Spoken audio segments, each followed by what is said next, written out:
Hey guys, if you guys are just joining us, just hang tight here for just a few moments. I'll let the viewership come up here a little bit and then we'll get rolling. So just hang tight with us, okay? Greatly appreciate it.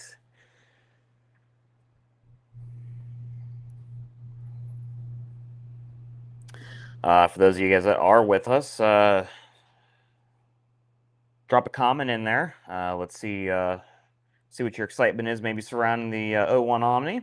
I'd like to hear from you guys. We're going to give this just a moment or two to pick itself up here, and then we'll get rolling. So it's gonna be for xTool's O1 Omni. Up there's Beth. Beth, how are you? I think you probably saw my message on Messenger, maybe, possibly. So just giving it just a moment or so here. We'll let a couple people drop on or jump on, and then we'll go from there.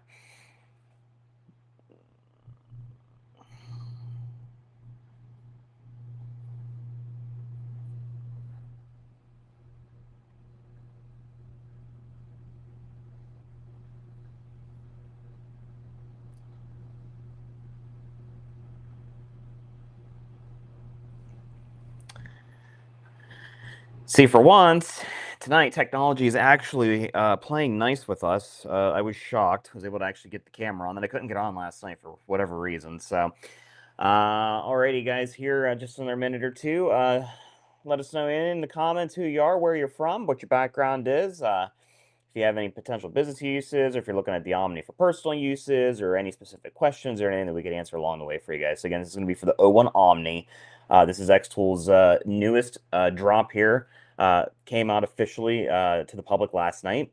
And this is a UV printer. And there are three variants to this. Thank you, Beth. Appreciate it. So there are three variants to this. You're gonna have the single UV model, which is just gonna be your everyday UV printing. You're gonna have the dual UV model, which is going to give you, some more speed and efficiency and some access to some different whiting channels and stuff like that, and the fluorescence. And then also, you would have the UV and DT model, which gives you the ability to do some of that direct to garment or direct to whatever textile that you want to necessarily play with, in addition to being able to make those. I hear you. And in addition, be able to make those direct to fabric transfers in the single one-offs, guys. Like this is not going to be a direct replacement for the apparel printer by no means. So if you do have that in your workflow and it is working for you, this is not meant to actually replace that. So definitely want to make sure that provides some clarity there. For those of you guys that just want to do like the single one-off transfers and stuff like that, if you couple this up with the Wonder Press, it's going to be a great pairing for this machine as well. So, uh, give us just a second here, and I want to grab a little tidbit of information.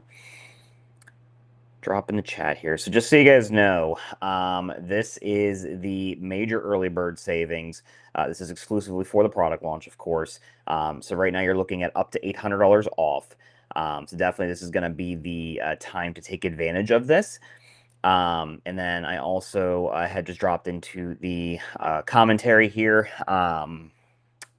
which will have, of course, the early bird savings, and of course, a exclusive link where you can go in if you decide that you want to go ahead and make a purchase for sure. So, with that said, let's go ahead and we are going to do some live demos and stuff. And if any questions or anything pop up along the way, guys, definitely drop it in the comments here for us. I'll be more than happy to answer them for you. And then for the general awareness and stuff, aside from just, myself and Beth and whatnot, dropping some information out there, if you guys are able to just, kind of share this live for us, we greatly appreciate it for sure. So, we'll show some examples of work here. So let me maybe possibly cut myself off. There we go. Okay. So, some examples of work that we have been able to put out on this machine.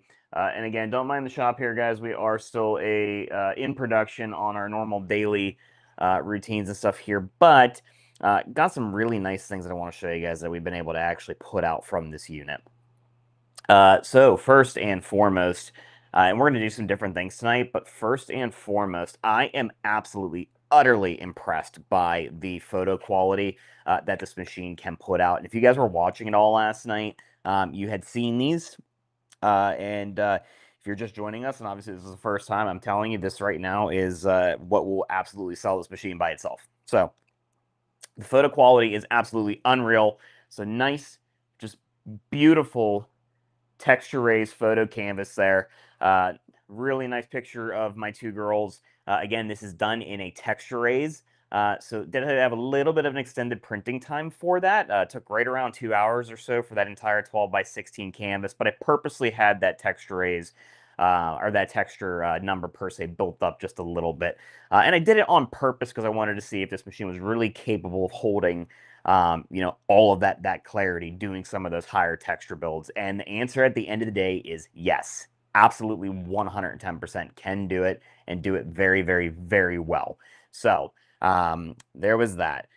Then we had another nice, beautiful photo canvas that was done, and I purposely did this with a gloss resin because I just wanted to see what it was going to be able to do in that realm. So again, maintained absolutely perfect photo quality. Nice, beautiful print there, and really was able to, just kind of make all those colors still remain very vivid and still pop, and just be very, prevalent there. So really, really, really nice job there. On the smaller end of things, and this was something that we did last night live, and it was in a matte finish on a hard canvas. Another nice picture here, and this was Disney's Expedition Everest. This is a trademark photo from them. It is marked on there. But again, maintaining all that quality, all those beautiful colors, beautiful gradients, all that stuff. And the Omni did a fantastic job with that. We also did run a phone case last night for an iPhone 17 Pro Max. Again, another picture of my girls. As you can tell, I'm very partial. Learning some of the smart masking features. We had that as well. Very nice quality, beautiful laydown, and actually even laid down up around the camera bump rings also, which was really cool. So definitely liked that. Um, Again, guys, any questions or anything you guys have, definitely drop it in the commentary. Let's talk about it. And then I've also been playing around with some tumblers and stuff as well. So as you can see inside the machine, that is the OR1 rotary. That is the rotary that is specific to the Omni. Can we talk about prepping items to be printed on? Yes, we absolutely can for sure. So the preparations, it's really going to depend upon what you're actually working with, and I've been kind of experimenting along the way. Um, I'll be wholly transparent with you guys. UV printing is a little bit newer to me. I understand the concept of what it is, what it does, and what it's designed to do, and am currently also in process of rebuilding another machine, not from a competing manufacturer, but a pinnacle manufacturer, as I would say, for the large scale printing. And I've learned a lot along the way. And what I am finding is that that there are certain materials that have to be prepped in certain ways to be able to provide the adequate print quality and stuff. And I just learned yesterday, honestly, coated metal tumblers. Um, we needed to have a alcohol prep surface to be able to get actual proper adhesion. So we did that with 91% isopropyl. Because I was losing my mind. It wasn't sticking on the first print. Didn't know what was going on. I didn't know if I needed a etching primer or anything like that. I did not. We tried 91% isopropyl alcohol after some research, and all of a sudden had a really nice, beautiful laydown on a Yeti tumbler. So it's little things you learn along the way. Like I was reading up today about acrylic. We're gonna try to do a print on opaque acrylic here tonight. So I'm kind of excited for that. So we'll do some surface preparation for that also. But back to what I was going to here real quick. So the OR1 rotary, that is the rotary tool. It is in the machine. It is a smart rotary. Is designed to be able to essentially auto level and kind of compensate for some of those tapered surfaces and stuff to be able to adequately UV print on them. So that rotary is a smart rotary, and that is the only rotary that will work with the Omni. Now, one thing that I did learn yesterday, as I was kind of playing around with this, is that your tumblers or whatever it is that you're going to put on their cylindrical object, When you put it in that rotary and you kick it into the machine there, you need to make sure that wherever you are starting on there, that is your top dead center, as I would call it, that needs to be centered at the top and aligned and ready to go, because once that rotary is in the machine and it does its mapping, or its scanning, I should say, to create that mapping so that you can actually have your placement and stuff, that's locked. So definitely want to make sure, and again, little learning curve, and that's, okay. There's no issue with that whatsoever. But definitely want to make sure that, that's something that you're taking into consideration as you are preparing. So, I am going to show you how easy it is to actually get the rotary out and put one of your build plates on there. So, basically, super simple. We walk right over to the machine.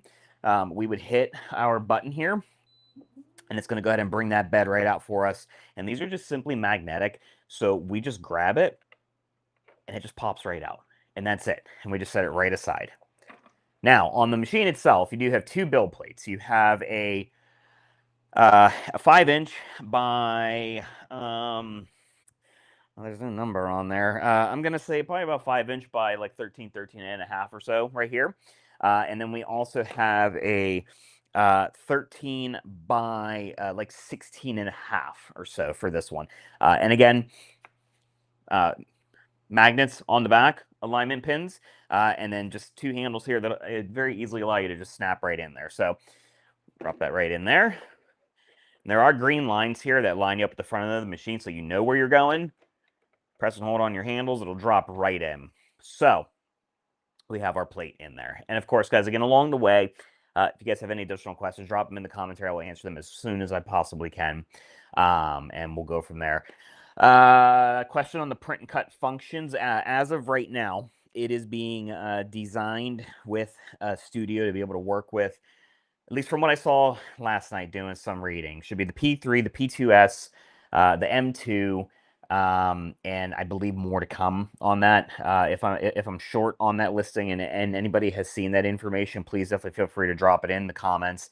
But I'm 99.9% sure that is all there. So with that said, we are going to actually, and I might just test print to cut on my own accord here, because I'm very curious. So I think what I'm going to do is I'm going to take a piece of 1/8 inch basswood plywood, and maybe what we'll do from the software is we'll set up what would be maybe a manual print to cut workflow, just since we don't have the tool released yet, but can definitely do it. And maybe we'll couple it up with the P3. So let's see. Let's do it. So I'm gonna get a piece of basswood plywood here. And we're gonna put it into the machine here. So again, you can use the rollers on the bed here to line up if you want to line up true and square. I very much want to try to see what I can get out of this thing in terms of print and cut in maybe a manual workflow, just because we don't have the feature release as of yet, but it is being designed to be done with it. So we have our piece loaded in there. We're going to go ahead and click our button to move it back in. And again, I can go anywhere on there. That's just a spot that I chose to go. So share my screen here from Studio, and I could show you guys this. 1 second.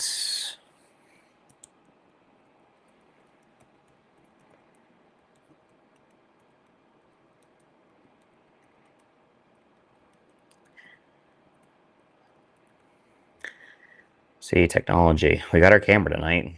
Computer doesn't want to cooperate. Un momento, por favor, please. Yeah, guys, let us know in the comments, what are you guys really excited about with the Omni? This is definitely huge and game-changing for the desktop UV game, for sure. Whenever it was announced back in January at CES, I was immediately all in on it. Had to have it. Knew that I had to have it. And honestly, guys, you were going to love this machine for sure. Absolutely love it. So 1 second here. Okay, cool. I think what we're going to do, we're going to take, I got some nice renderings that I happen to grab off of AI, and we are going to play with those. Because why not?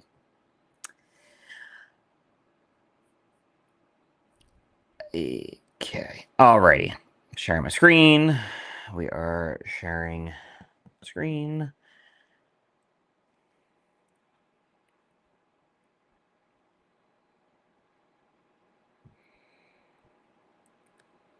Sharing the screen. Okay, guys. All right, here we go. xTool Studio. So this is, of course, still the same program that if you were using with any of the other xTool machines. This is, of course, what you are going to, see when you come in here. Looks just like any other xTool machine that we may have, been working with. If you are brand new to xTool, this software is proprietary to xTool. It is does not require any subscription basis, anything like that. So again, really, really, really good software here. No extra, monies have to be spent, nothing like that. And it is, the same single software that you would use for any machine in the ecosystem. So definitely very good, or a very good layout here. So we're going to go ahead, and I just kind of want to play around and toy around with, the possibility of a print and cut feature, right? So what I'm going to do here is I'm going to go ahead and I'm going to import an image to my canvas, and we're going to grab one of the abstracts that we just did, or that I just did, just because. And again, thank you, AI, for that help. Anytime that I ever bring anything in here, I always like to go with the keep size function. I never really go with the scale to fit, and then I'll turn around and I'll actually make whatever changes, manipulations, stuff that I want to it. So in this case, I'm going to go ahead and I'm going to bring this down to, let's go with 10 by 10. Oh, actually, you know what? I'm going to set that off to the side here real quick. So I'm getting ahead of myself. So we're going to go ahead and we're going to set our material. If you choose to do this, you don't have to. Totally up to you. In the UV realm, it's a little bit easier to just kind of, at least from what I found, leave it in the unknown materials. Not that there's any reference settings and stuff built in right now for this, because we're still currently working on this. But then we would have that, and then we're going to go and we're going to do a scan. So we're going to get a scan of our bed here so that we can see what it is that we are working with. So the machine is going to go ahead and take care of that. So we'll have that here in just a moment.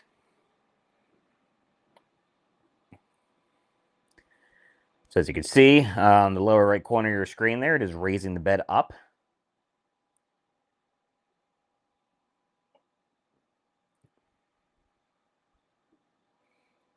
And it's going to come down.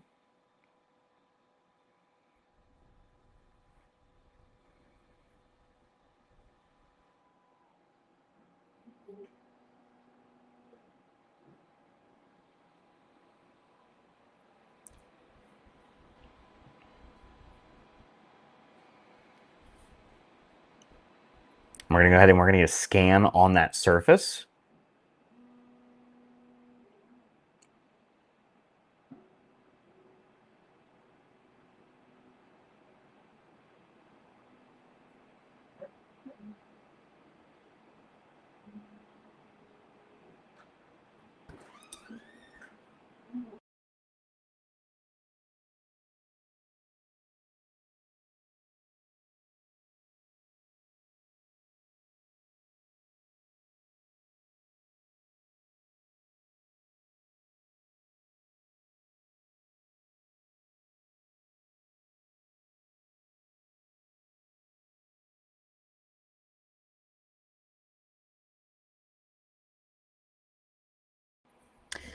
Alrighty there, so we should have our scan completed.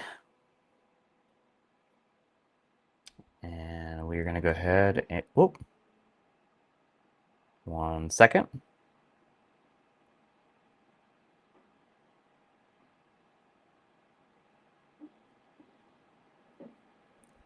Just going to repeat the process here, guys, real quick.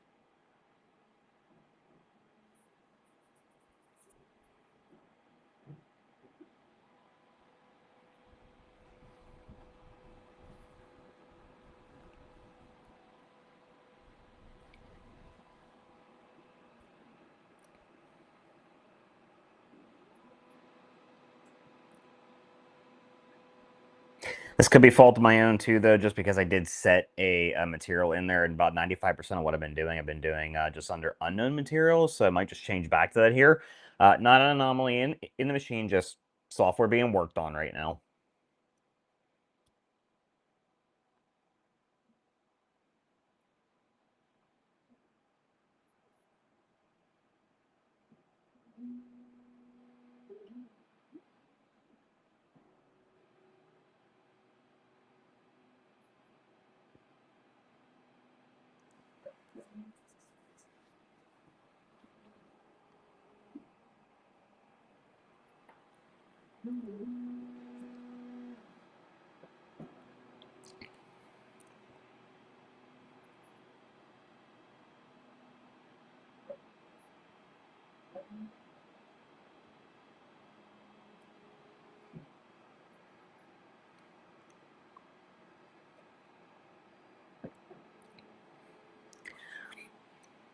Okay, cool. We did actually get a successful scan, so I'm going to go ahead and I will share my screen back to you guys.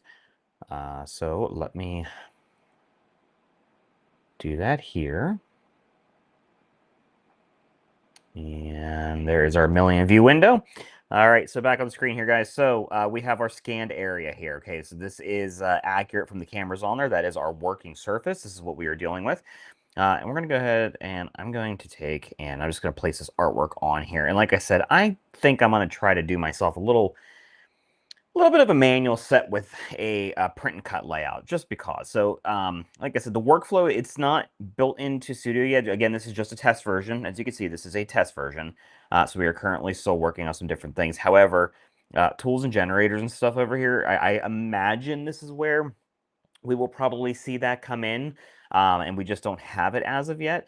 But just to show you guys here too, in the tools and generators, so definitely some different like efficiency tools, grid arrays if you're doing, multiple things per se, measurements tools, smart nesting if you're doing, so like if I wanted to do, say, maybe like, 5 or 6 different things on this piece of glass with plywood, I could, and it'll kind of nest them in to maximize efficiency for material. I need batch filling if you have a whole bunch of stuff you're going to place on there. Lenticular images, we're going to go over that in another video here at some point. I did finally get some lenticular cards that we can play with. I could talk about 3D modeling, some of the variable designs, and some other generators I had seen that popped in here I thought were pretty cool that are coming. So I think the one that I'm probably most excited about is the oil painting feature or function, especially when it comes to like photos and stuff. So from the texture build standpoint, I think that's going to be amazing.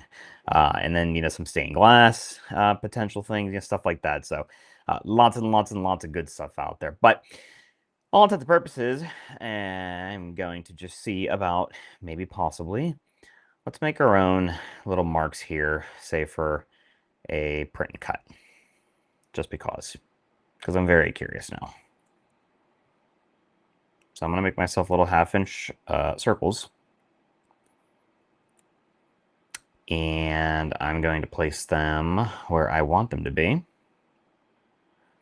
and I'm going to fill them with black just so I can line them up a little bit better when we get over to the P3, because I think we're going to kind of do this on the P3.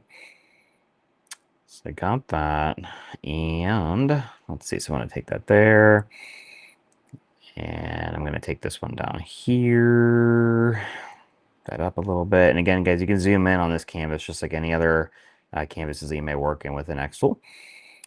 And then I'm going to take, and we're going to come over here.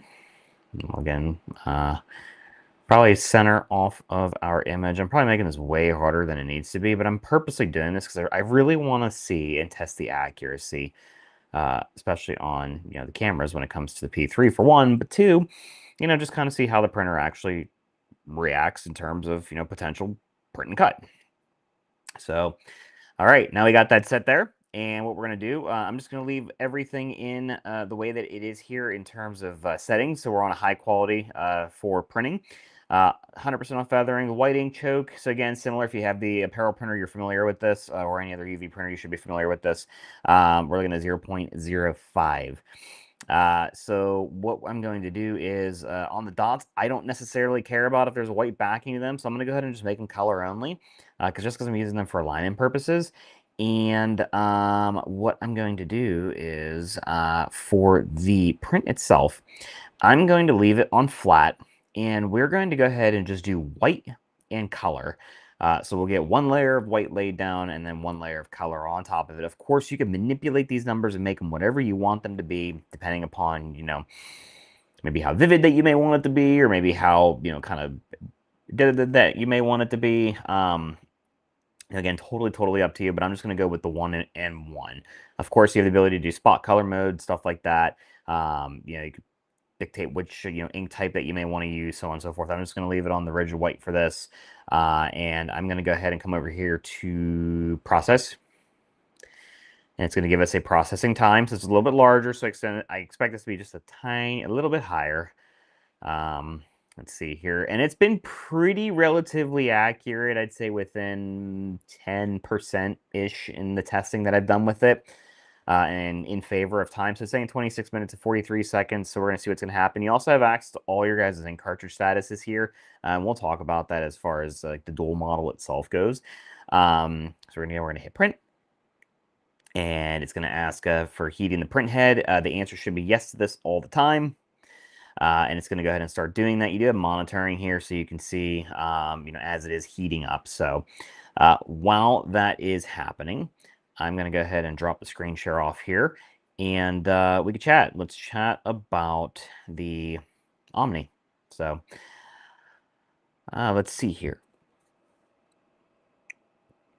With wood, could you just prime it white and save on white ink? Yes, you could. I'm just purposely letting the machine do its thing. Maybe, everyone's situation might be a little bit different. I'm just letting the machine itself actually do it here.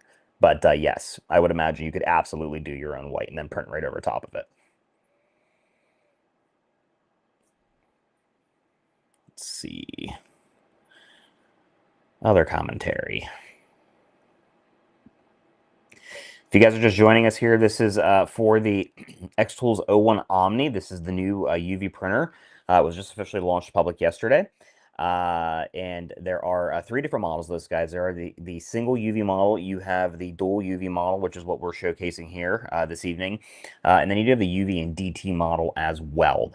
So that one gives you the ability to do some direct-to-garment. And or also make DTF transfers, single one-off DTF transfers. If you have an apparel printer, it's not going to be the replacement for the apparel printer. So I would not be buying it, looking at that, being a possibility. So just putting that out there, full transparency. So what other questions, guys? What other questions? We are currently heating on the print heads here so that we can go ahead and get this print rolling. And like I said, we're just going to kind of, manually test print and cut here.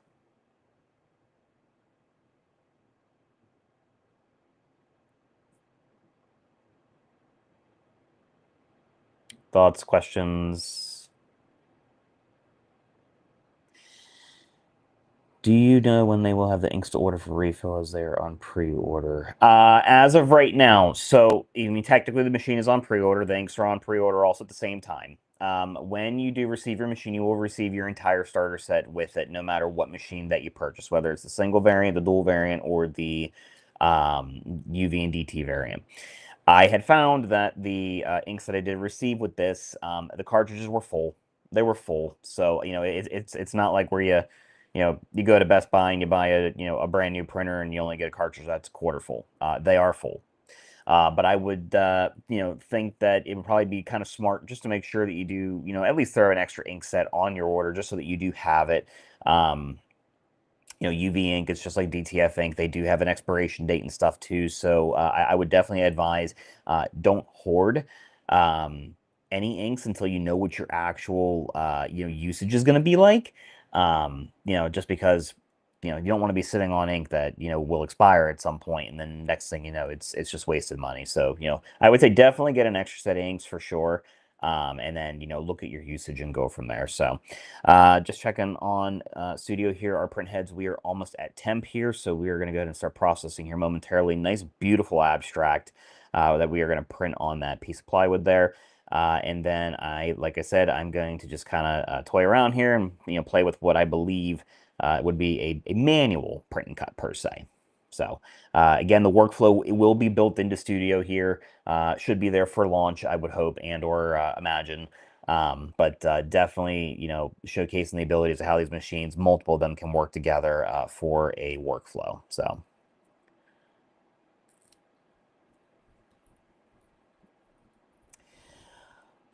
With the Rotary, can you do irregular shaped cups full wrap? That's a great question. So I have played with some of the light tapers so far. We'll probably try and do one tonight. In terms of like the Stanley cups and stuff like that, when you're working with those tapered surfaces, that stuff is a bit tougher. Um, I would say that it's not necessarily designed wholly for being able to do full wraps on like, say, like a 40-ounce Stanley Cup where you have a massive taper in there. So we'll print on them, yes, but working in some of those majorly tapered areas, it's probably going to be a bit tougher. I'm sure that somebody will kind of figure out the way to try to compensate and stuff like that. But I mean, when you're talking about printing and focusing and stuff like that, it's not meant to be able to do full wraps on major tapers like that. So as you can see, we are printing.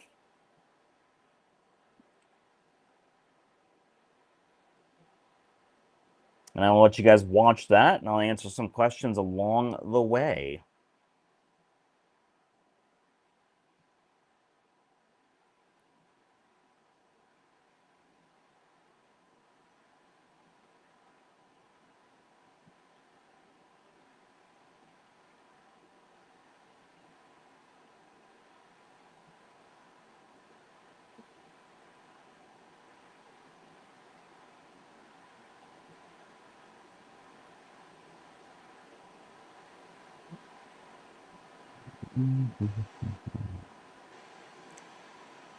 Try and take me off of here. There we go. I want to make this one the bigger one. That way you guys can see it.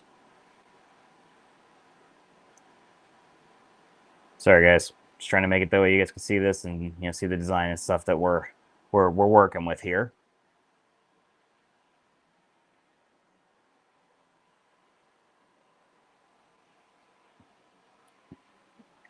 So again, we are printing two 1/8-inch basswood plywood now.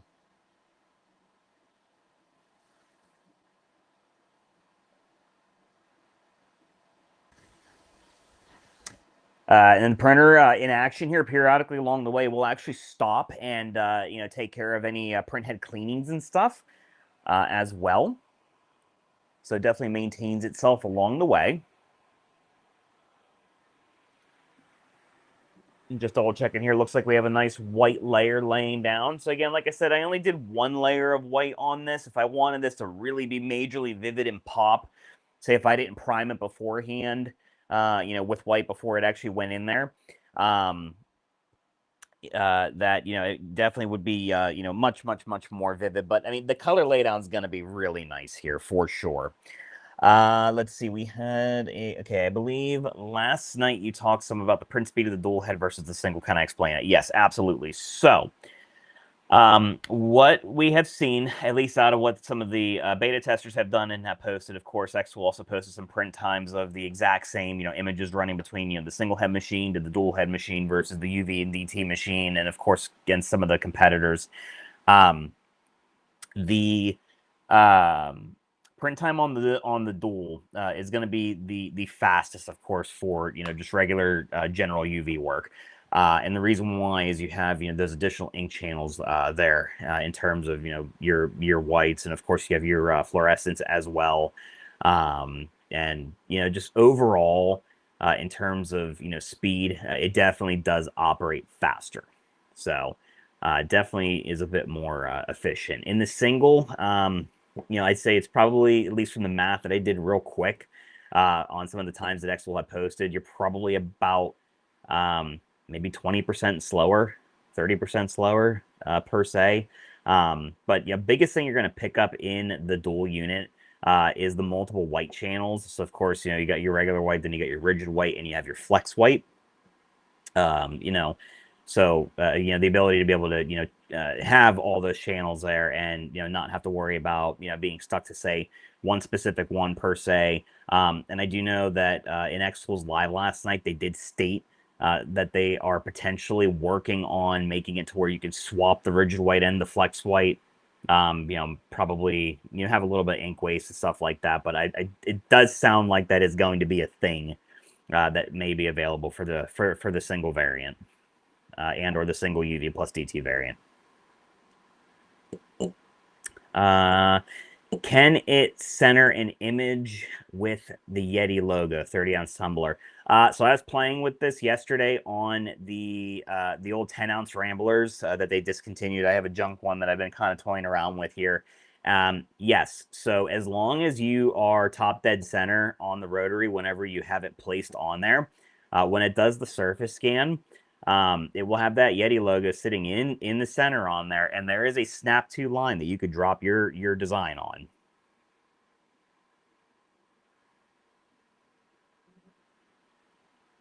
We can show something like that later.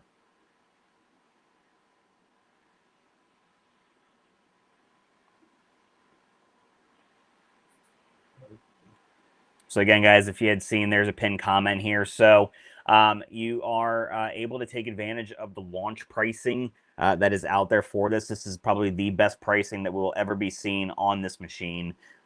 Somebody did ask me last night about whether or not this was Kickstarter. No, this is direct from xTool. So this is 100% direct from xTool right through their website. You have the ability to save up to a total of $800 on this, you know, depending upon the package, the model, the variant, stuff like that. You know, and of course you got, you know, the pre-order pricing, or I'm sorry, the launch pricing for the additional inks and stuff also. So definitely take advantage of that or of those promotions. And there is my exclusive link there in the commentary. So definitely make sure that you do use that link when you go to complete your purchase. If you did have the privilege voucher, you also that $50 would credit off. So you will see that there. You just got to make sure you are signed into your xTool account. So you click my link there, you sign into your xTool account, and then you either go over to your account and then go over to your coupons, and your privilege voucher will be there, and then you could hit complete final pay now. You know, or if you didn't go that route, again, just use my link.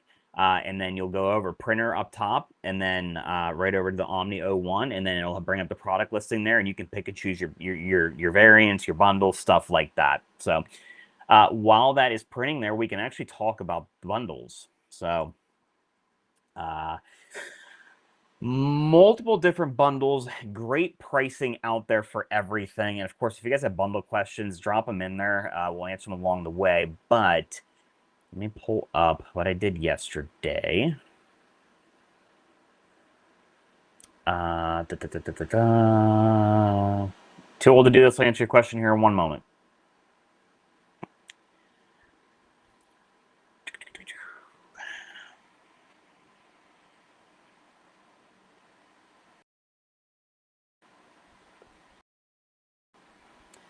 All right, on the bundles, the bundles. So multiple bundles out there for launch. I mean, these will be the bundles that they're gonna stick with. So you're of course going to have the machines standalone. Okay, so of course you just buy the machine by itself with just your two build plates, your smaller one and your larger one. So you know, of course that will be out there. And then you do have the what they're just calling the rotary bundle. So it literally is going to be the machine and the OR1 rotary attachment, which we'll go over that here. And then you're going to have what they are calling the versatile bundle. So the versatile bundle is going to include the OR1 rotary, the LM1 laminator. So again, stickers, guys.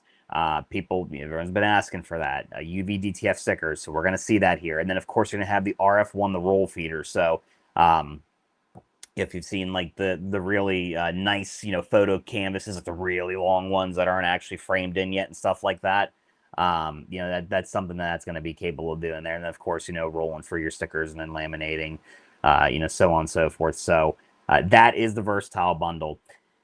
Now, as it relates to the UV and DT variant, so that's the one that's going to be able to do your direct to garment. Okay. On that, there, biggest difference is that you're going to get the garment tray in that versatile bundle.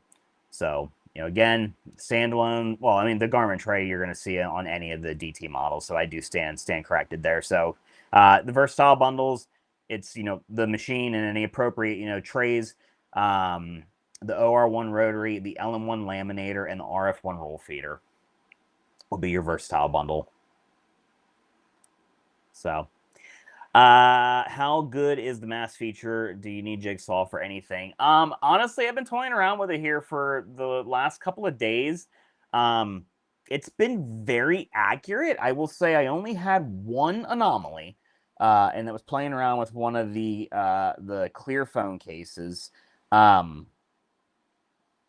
And it's been good. And I mean, I didn't catch it. It was my fault. I probably could have very easily fixed it. And I didn't find out until, it was done last night. But the masking feature does work really good.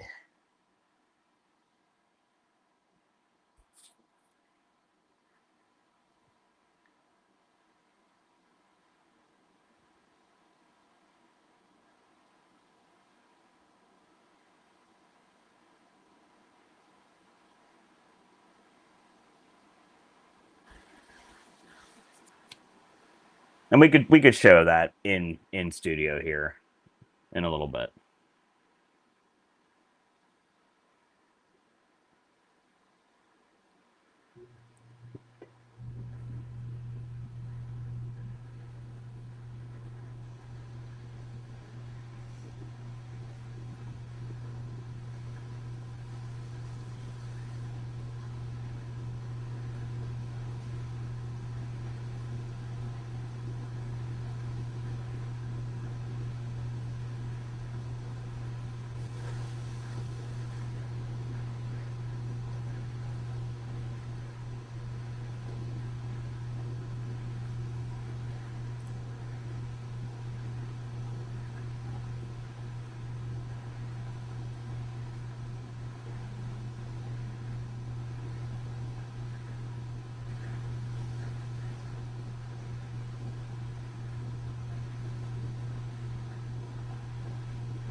Any other questions we could answer for you guys so far? Again, we are currently printing direct to basswood. Hopefully xTool will have lenticular cards available as I can find them anywhere. So I found out a little bit of insight on that. So as long as the lenticulars, wherever you get them from, I mean, obviously, ideally, if you want to use the xTool select the splash for their machine, so on and so forth, go for it. It's not an xTool sanction live, so I could say this: 75 LPI lenticulars is what you're going to need for this machine to be able to produce some of the best results. I have been able to locate them on third-party platforms and be able to source them if I need them. But yes, it is going to be 75 LPI lenticulars.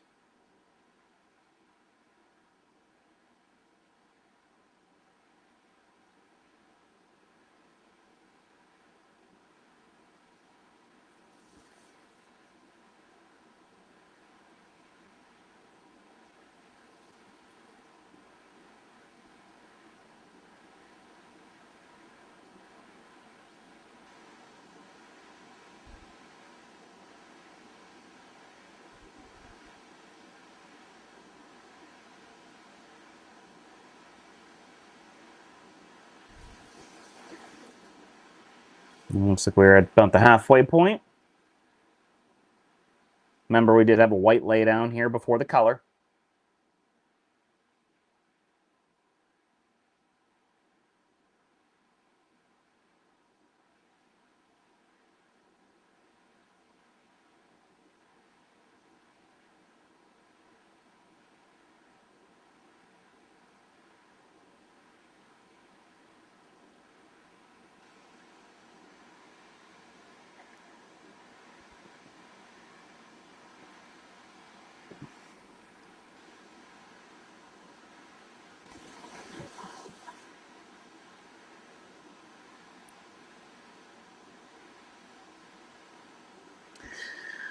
I was gonna book a product demo with you, but these lives you're doing, I'll get more out of each one. I mean, honestly, I still very much prefer to do one-on-one demos. The lives are awesome. You can gather a lot of information out of them, but really, truthfully, a one-on-one product demo is the way to go, and they're free.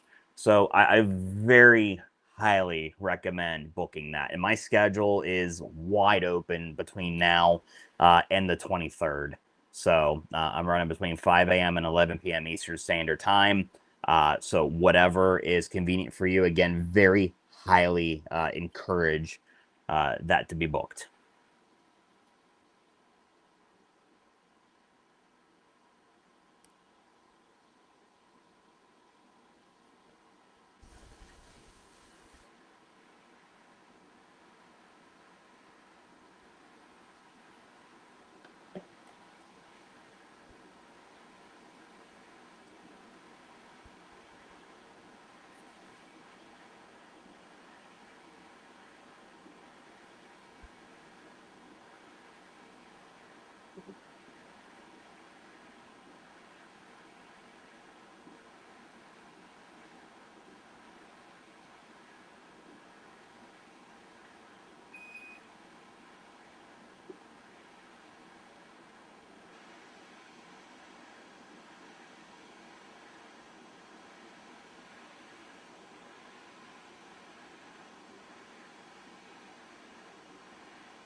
For those of you guys that are on YouTube, definitely please subscribe to our YouTube channel. That way you do get notifications whenever these content does come. So definitely please subscribe to our YouTube channel. You can find us on Facebook also. Of course, utilize my own name, Richard Gianacora. Follow me there. Or also Forge and Thread Supply Company on Facebook if you want to follow us there as well. We are on the TikTok, as I would call it. So, you can definitely find us there too. Lots and lots of content will be all over.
Yeah, it's trucking right on along here. Almost done. Looking really, really nice.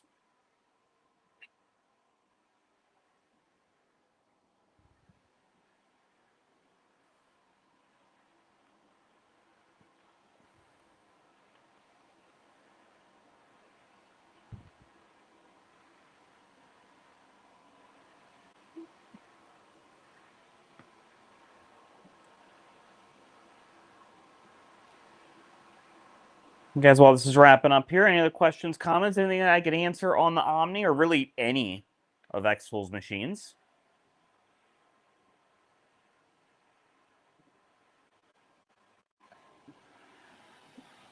I'll tell you what, that is pretty impressive. I think you guys are really going to like that here when that's done. Okay, so we are going to push the limit here just a little bit, and we're going to try to do a manual print and cut using the P3.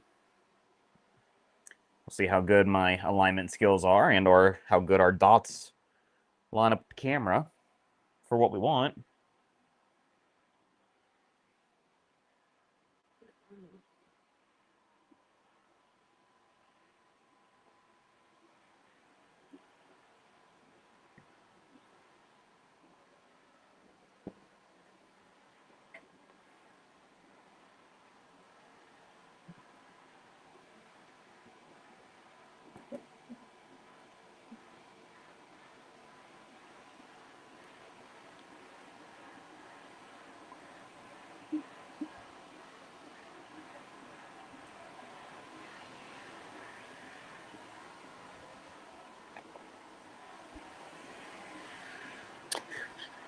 I did have somebody ask me a question here a little bit earlier today about some potential odors and stuff. So the machine does have internal filtration built into it.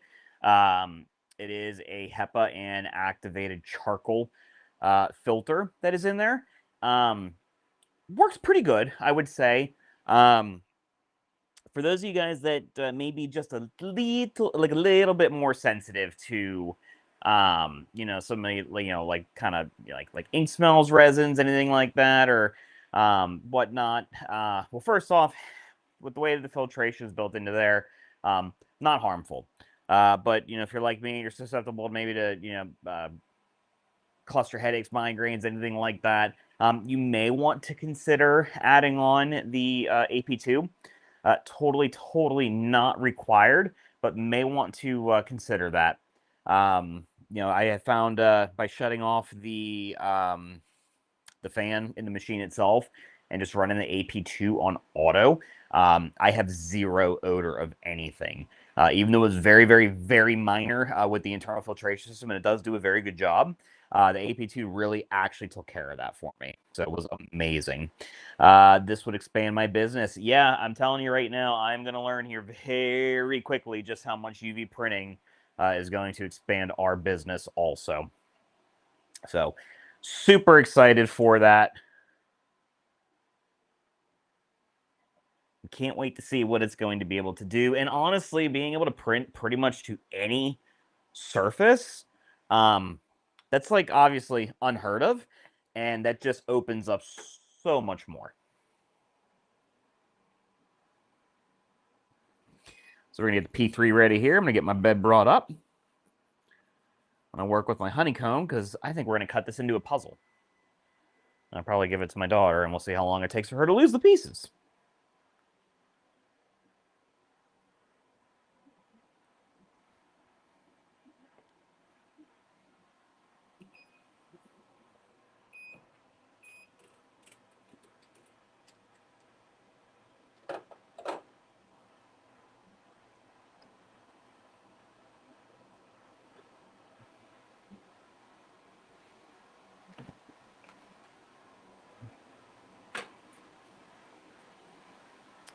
Let's see here. Let's get my nozzle.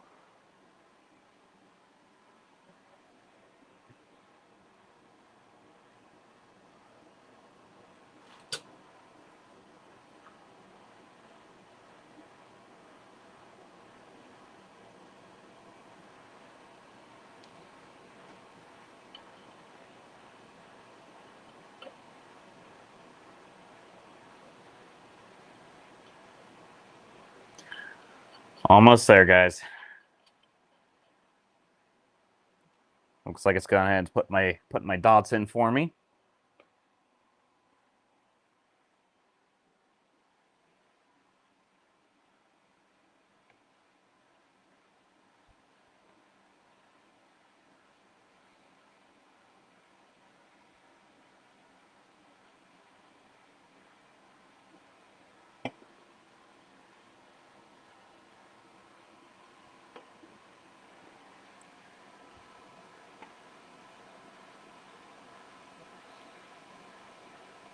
You guys, it's definitely exciting. It's looking so good here. So obviously you see the abstract on the screen there as to what we should be looking like. And I purposely, did this to kind of showcase, pretty much the whole CMYK gamut.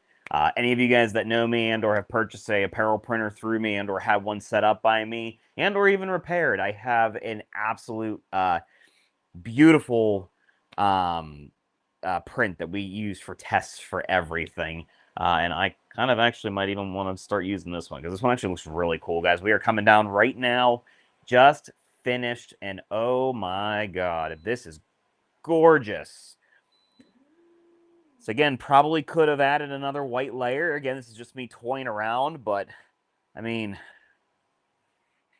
wow, look at that. It's amazing. Absolutely amazing, guys. This is just unbelievable, incredible. Let me know your thoughts in the comments here. We're gonna go ahead and we're gonna try and turn this into a puzzle with the P3. So amazing. All right. So I'm gonna go drop this in the P3 here, and then I will share my screen to you guys. Well, my screen share, but we're gonna change over to the P3. Let's see if I get the camera over here. And let's see what we can do. So, first and foremost,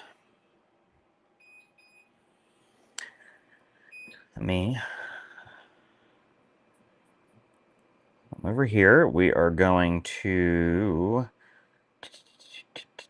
cut that camera off there for a second. That way we can look at this screen together here, guys. So, all right, next thing we're going to do, we're going to go ahead and I'm going to go into finished. I am going to do a select all, and I am going to copy this here. Normally what I would do here is I would turn around and I would just go and switch device into the P3, but I don't want to lose my parameters that I have sitting here right now. So I'm just going to go to new tab. And now again, guys, I am in test software, so if I have a issue, I'm going to grab my other laptop. I don't think so. Let's see here.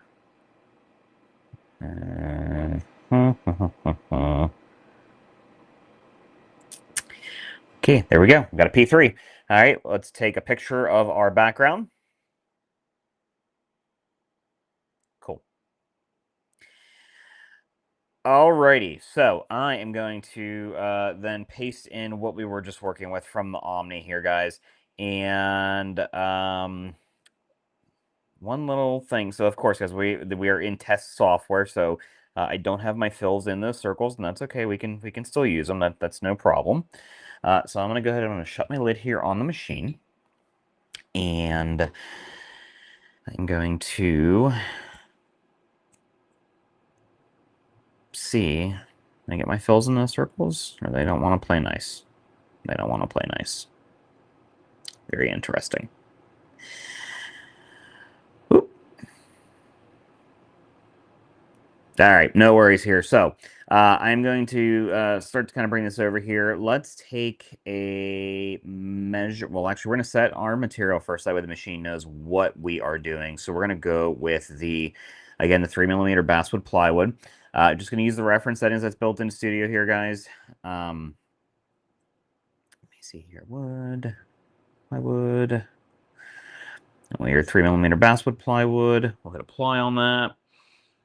I'll get to you guys' questions here in just a moment. And then we're gonna do a distance measurement. So it's gonna come on over, take a measurement. Okay, now we know what we are doing. And okay, so we were a 10 by 10 image. Okay, so I'm going to go ahead and I'm going to bring this over here. And just for grins and giggles, now again, we're going to start snapping too here. So we're going to use our keys on the keyboard to help us. But I'm also going to take a close shot, guys. We're going to take a close shot. And again, once this workflow is optimized in Studio, this is going to be much, much, much easier to deal with. So let's see here. So we're going to go ahead and I'm going to bring this up. I'm going to match my dot. Just about, yep. There's a little bit of bleed over, totally normal there. We are looking really good. So let's do this. Now, I'm just going to double check one other dot just because I can. Like I said, though, I venture to say that the workflow will be a lot more automatic once it is finally published. Yep, looking really good there. All right, so here's what we're going to do. We're going to turn this into a puzzle. Now, again, we are in test, so I don't know how nice it is going to play. Let's see.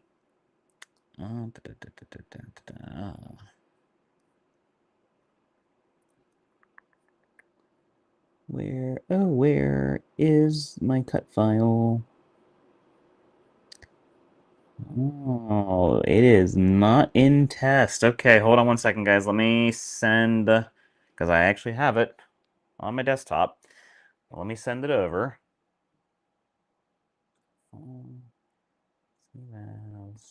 Locally. Puzzle cut. And I'm going to email this to myself so I can grab it on this computer that we are on, guys. 1 second. I appreciate you guys hanging in there with me.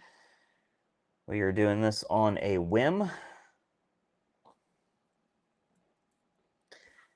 And hopefully the test version of Studio will read this. If not, I will grab my other laptop. Okay, while I'm waiting on that to send over, let me double check your guys' comments here. So both types of white inks will allow printing on hard surface and then soft surface without having to change the white ink cartridge. In the dual model, which is what we are running, that is correct. We do have the rigid whites and the flex whites in this machine.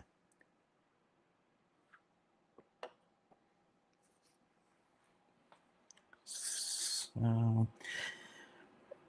I guess I'm going to drop my screen share off here just for 1 second, just because I do have sensitive information in my business emails. So 1 moment.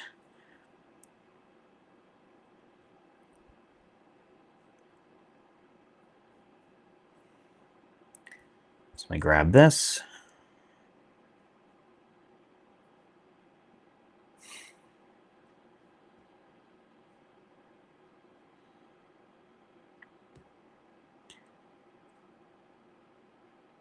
Well, I hope everybody had a wonderful Thursday.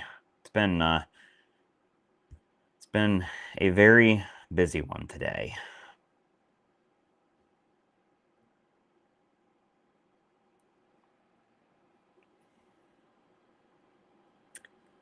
All right, guys, just a moment. I'm just waiting for this file to just come in.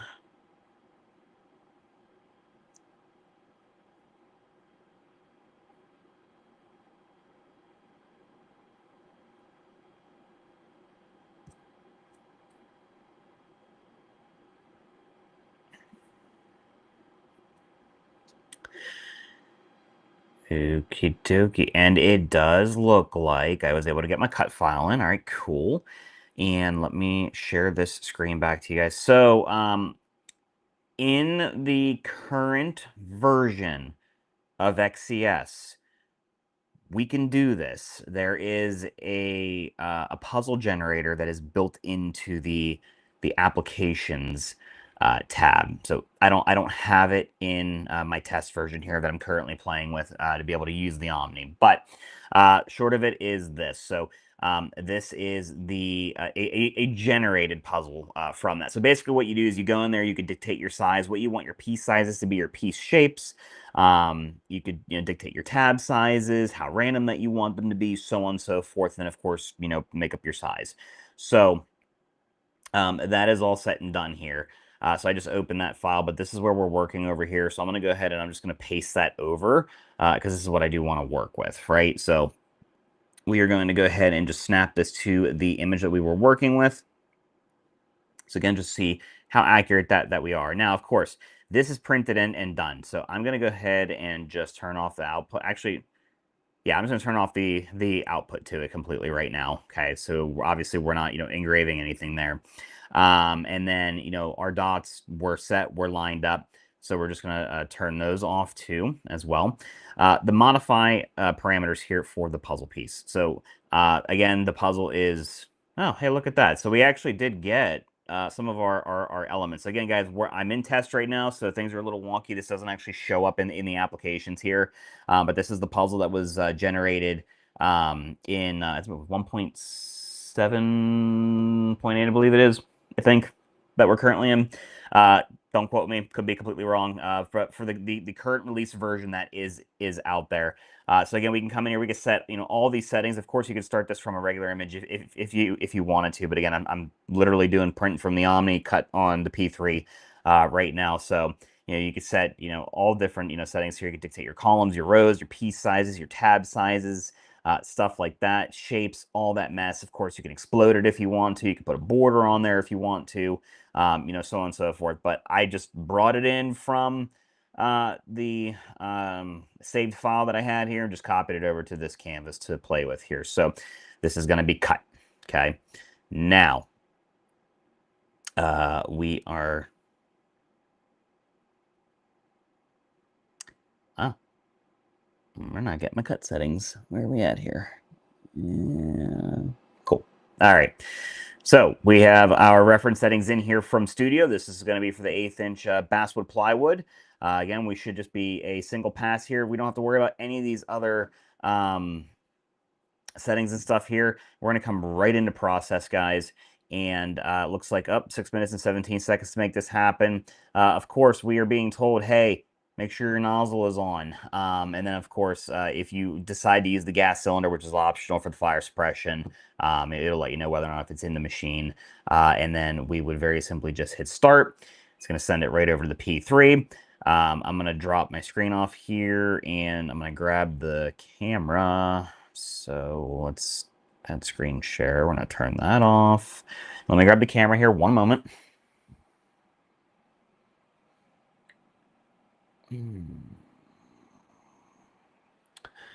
And let's put this right here.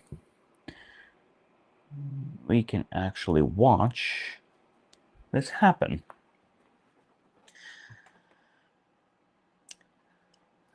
Can I discuss maintenance? Yes, we'll talk about that here while this is cutting. Give me 1 second here. Try to make this to where it's good that you guys can see it.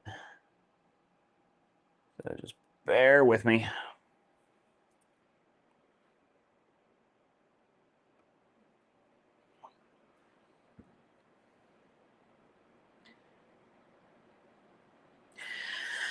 Okie dokie. Let me turn this on here. I'm gonna shut my face off.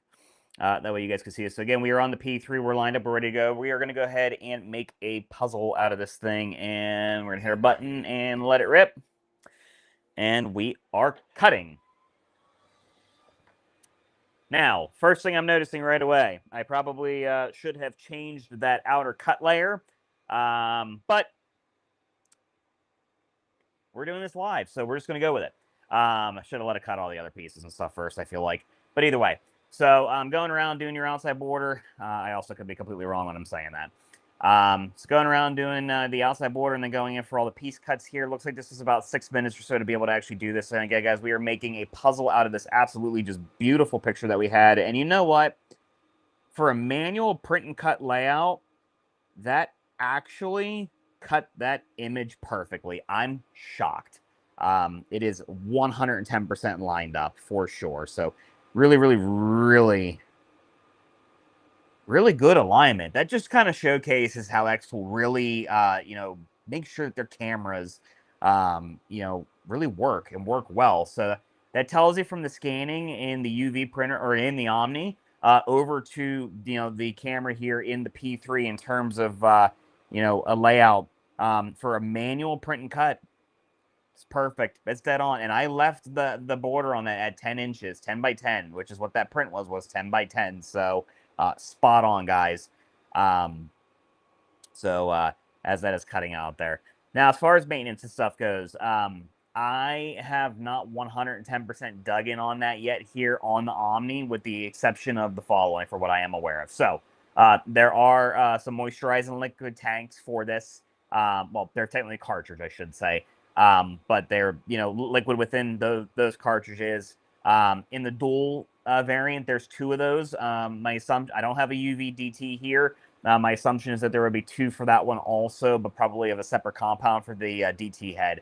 And then there is a cartridge-based waste tank as well. So the machine does have automated whiting circulation to keep those cartridges viscous. It does have a way of agitating them also, again, to keep those cartridges viscous. That way you don't have to worry about, any of that ink drying out. The heads, they are wet capped, so it has its own capping station as well. So we do have that. And then, of course, it has its own wipers and stuff like that. There is a vacation mode as well, that essentially would allow the machine to be able to maintain and stand by itself for 2 weeks without any intervention. So definitely something to, really look into and kind of play with for sure. But again, that is in the Omni. So other than that, I'm very confident that, as with anything else, there may still be some maintenance on the capping station, where you may have to go in there and wipe that stuff out, and or check around the bottom of your heads and stuff like that. But I would venture to say that it should be pretty much almost autonomous for the most part, kind of like the apparel printer is.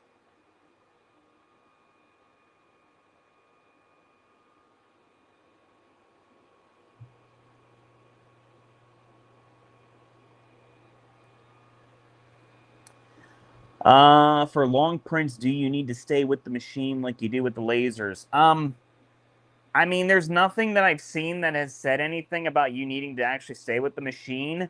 I really, truthfully, I don't know if there's anything that necessarily would make it, unsafe or incredibly hazardous. So, no, I think it would be fine. I really, truthfully do. I mean, my apparel printers, they say to stay with them too, but they pretty much will run themselves without issue. Oh, that puzzle generator is actually really cool, guys. That's my first time I ever actually played with it. Not gonna lie. Full transparency. That's pretty sick. Sorry, squirrel. Do you know if the UV DT can print bright colors, or do you have to go with the dual UV to get bright, colorful prints? So, as far as like the vividness of your prints, they're all going to be very, very, very capable in terms of that. The biggest thing that you're going to pick up in the dual is going to be having those fluorescent inks. Now, I just sent this particular print just with any standard settings. I didn't do any specific spot coloring that required any specific, inks, or calling for any specific of the fluorescent ink, stuff like that. I have not dove that deep yet with this machine. I'm actively learning and playing with it every day here. So maybe in one of the lives down the road, we can definitely dive into that and see. But Great question. I mean, honestly, all your guys' questions today have been absolutely amazing, and happy to answer anything that I possibly can for you.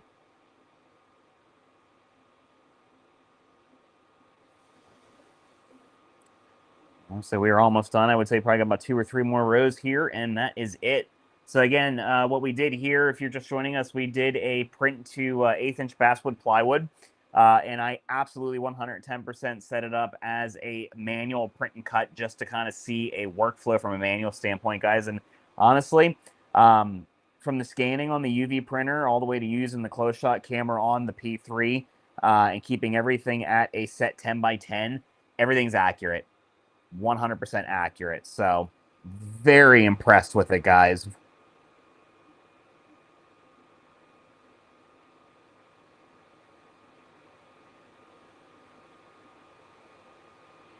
All right. We'll give that AP2 Max a moment just to go ahead and vent out the rest of our working bed there. A little bit of smoke before we open it. That's going to be an awesome puzzle. Yep, it absolutely is. Like I said, I'll probably end up giving it to my kids, and I'm sure pieces will be missing from it right away.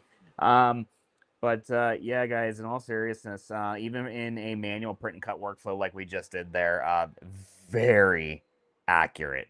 And I kept everything true to size. I didn't dump anything down a half inch or anything like that. Like we'll see here in a moment. I'm gonna go ahead and open this up here. That way you guys can actually get a nice, really good look at this. So as you can see, very vivid, incredibly vivid colors, guys. This is out of the dual version of the Omni, the dual UV. So as you can see, from print and cut standpoint, there's our frame coming out of there. Super accurate for sure. And we have a absolutely just beautiful puzzle here. Everything's all cut through, guys. So as you can see, you could pull it apart, literally. So sorry to ruin such a beautiful thing, but now my kids have something to do tomorrow. So, and oh, Dad already dropped the piece. Where'd it go? Where'd it go? Up there it is. How about that? So let me know in the comments what you guys think there. Nice, absolutely just beautiful print turned into a nice puzzle. As I, completely ruined it there, but it gives the kids something to do tomorrow. So there be that. So I'm going to close this here. I'm going to grab my laptop here, and we're going to get set up for our next Omni project, guys. How does the bed clean up? We're talking about the bed on the Omni, right? Not the P3.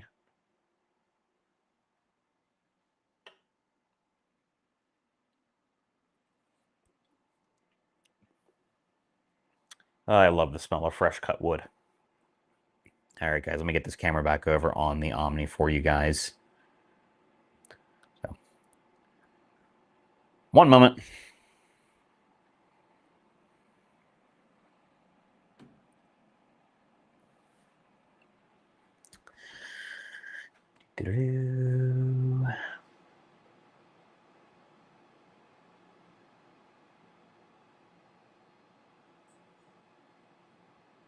Appreciate you guys working with me again. This is absolutely live.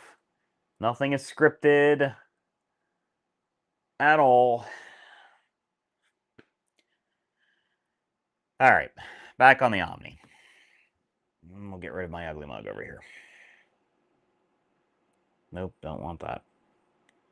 Hang on.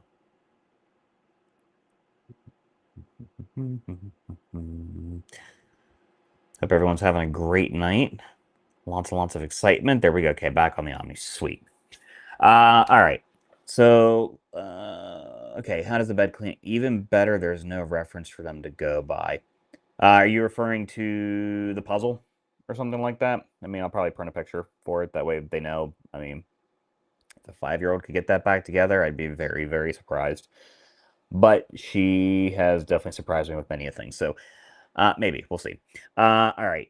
What is the accessory that says DT maintenance tank? Is it something that already comes with the bundle purchase? Thank you. Mr. Reno, so the DT maintenance tank, so that is going to be the tank that's required for the DT head on the UV and DT bundle. It will come with the machine as part of your initial set of cartridges for sure. But that will be a maintenance item, meaning that we'll eventually have to actually swap that out. So on and so forth. Same with the moisturizing liquid, stuff like that. So, if you're ordering add-ons and stuff, it doesn't hurt to have a complete set of inks plus, whatever maintenance tanks, waste tanks, maintenance liquid, stuff like that you guys are going to need for sure. As far as cleaning up the bed on the Omni, so these mats here, if you're masking everything right and everything's looking good or sizing appropriately, good placement, stuff like that, shouldn't have much in the way of overspray or anything. I've been toying around with this. I do have some spots where I had some, kind of overspray. This one here was more when I was doing a texture build on one of those canvases I showed back in the very beginning here. So totally my fault. I'm not exactly sure how to get that off of there. However, I do know these mats are replaceable. So, you know, I'm sure over time with enough amount of buildup and stuff like that, that you probably would need to replace these mats. And I venture to say they're not very expensive, guys. So, alrighty, let's do another project on the Omni. So, let me see. I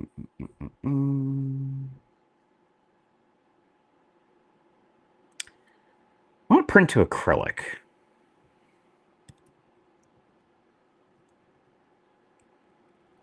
So, let me grab an image.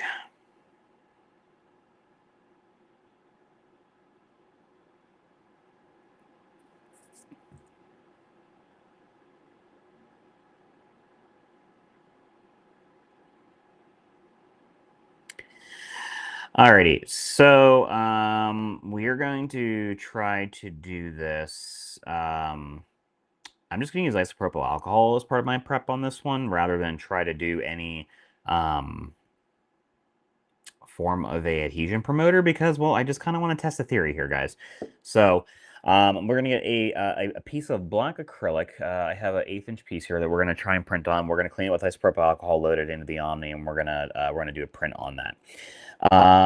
Let's see, is there any venting options using the AP2? Darlene, you see there on the left side of the Omni, there's a white exhaust tube coming off there. I do purposely have mine on an AP2 to supplement the internal filtration, just because myself, while the internal filtration system on this machine is very good and does utilize a HEPA and an activated charcoal filter, I myself, I'm very, very, very sensitive to certain types of smells and stuff. So I, just for precaution, I do have it on a AP2. I have the internal fan on the Omni off and just running the AP2 on auto, and it runs absolutely fantastic. There's no blow by, and I have zero output of any smell from this machine whatsoever. So definitely something to consider if you're relatively sensitive. But the internal filtration system on the machine is enough for, I would say, probably 90% of people for sure. So, all right, let me get a piece of acrylic. We're gonna get it all loaded up in there. So, me myself off, and all right. So, gonna grab a piece of 1/8 inch black acrylic. This is opaque. If I had a piece of translucent around, I would probably do that, but I don't. So tonight we are going to work with the xTool selected opaque acrylic here. So popping my corners off, going to take my film off the one side. I'm going to come over here real quick, and I'm going to wipe it down with isopropyl alcohol because I want to test the theory without using any adhesion promoters and stuff. This is purely educational for myself, but possibly also for you guys. So I know I'm behind the machine here, but I'm just peeling my masking layer off, and I'm going to just hit this with isopropyl here real quick, guys. Of course, any cloths and stuff that you're going to wipe with, make sure that they're lint-free. I'm a big fan of microfibers. I believe that they're probably one of the better cleaning cloths and stuff. I mean, yes, you could get some lint and stuff, but most of mine that I use here seem to be pretty good in that respect. So, all right, masking off. Let's grab some isopropyl. Got my cloth here.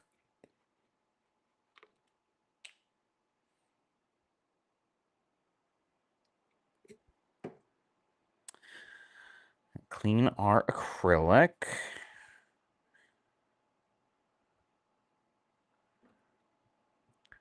So again, I just want to test the theory without an adhesion promoter here, guys. I'm very curious. I'm sure if some of my counterparts were watching me right now, I'd be getting yelled at. Why are you using a microfiber on an acrylic? Well, I just, again, testing a theory here.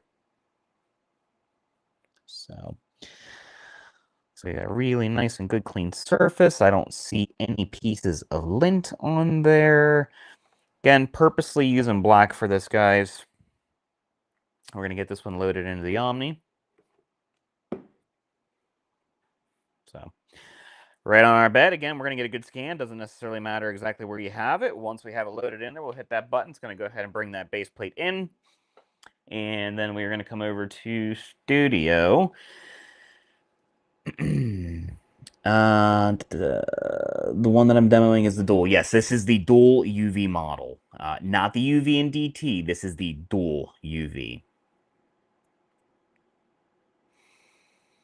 So, alrighty, let me get Studio up here. I'm going to share my screen back to you guys so we can look at this together.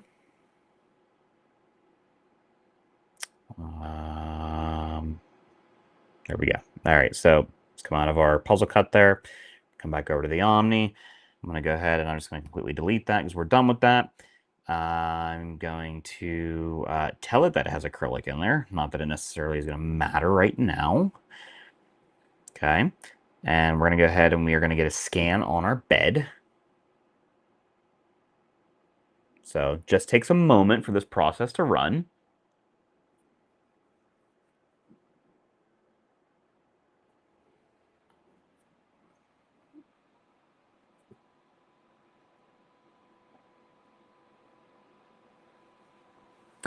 Now, any of you guys that are with us, have you guys already bought the Omni?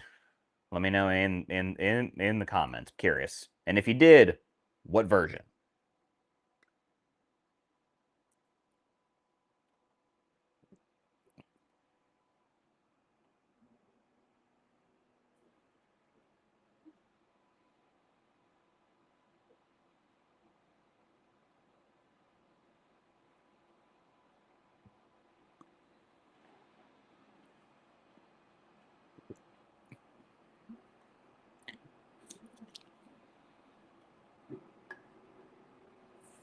Okay, we're scanning our surface right now.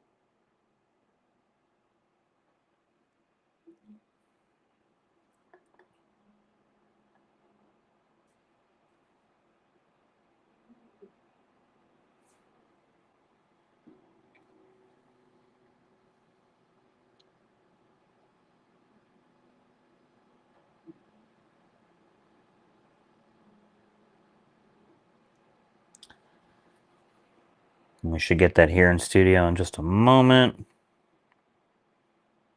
Okay, yep, we got our piece of acrylic.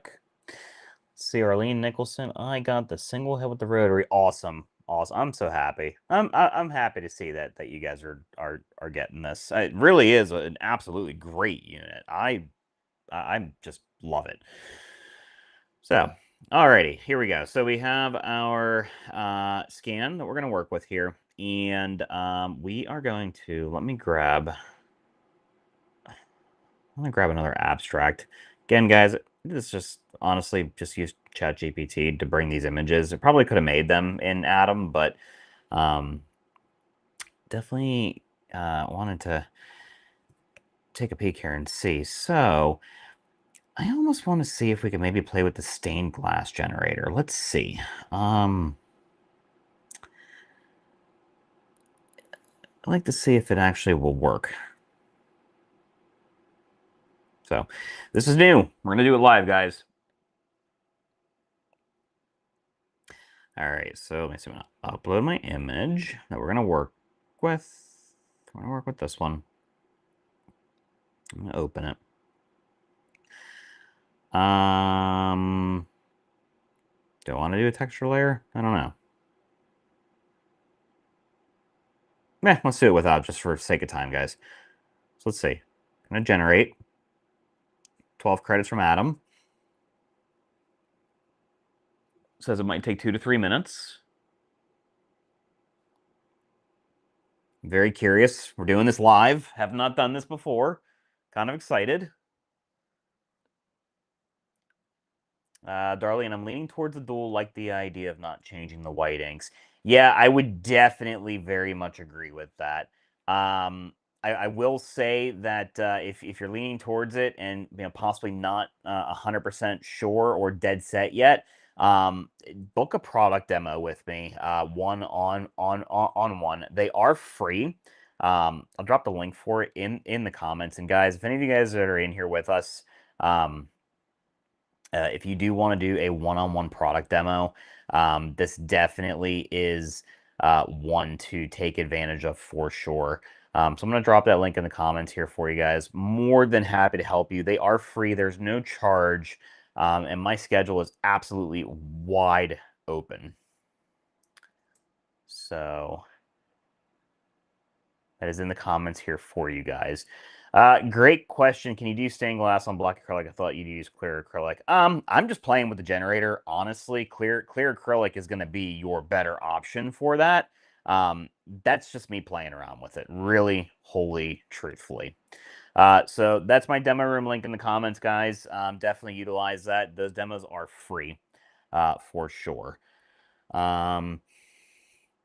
Okay, that's a little bit different from what I gave it, maybe. So again, guys, this is in test still right now. So, but yeah, I mean, this is stained glass generator. You know, for all intents and purposes, I'm just going to bypass that for the moment because we're going to play with it, the vividness and stuff. But I mean, these are some of the generators that we have right now. So, of course, you know, 3D glass, crochet, rasters, oil paints, wedding signs, cake topper, stickers, stained glass. I guess jigs for something. Jig generator. I think it's for UV printing work clothes. Yeah, so probably going to use this on a different machine for that to be able to use with the UV layered cutting. It looks pretty cool. Tell you what, all intents and purposes, we're just going to go and we're just going to print this right to the acrylic just because.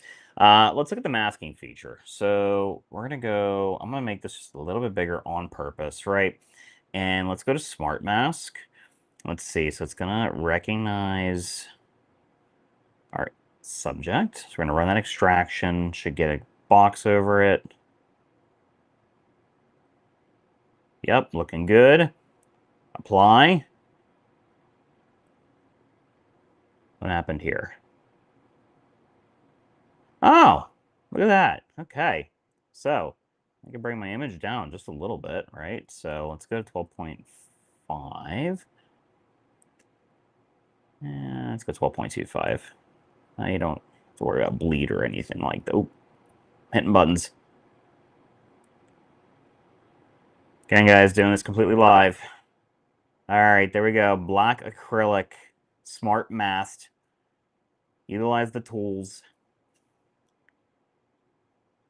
And I'm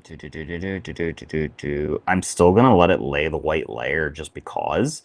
Not gonna put any varnish on it. We're gonna leave it, you know, just the way it is. So let's go to process. Calculate the processing time.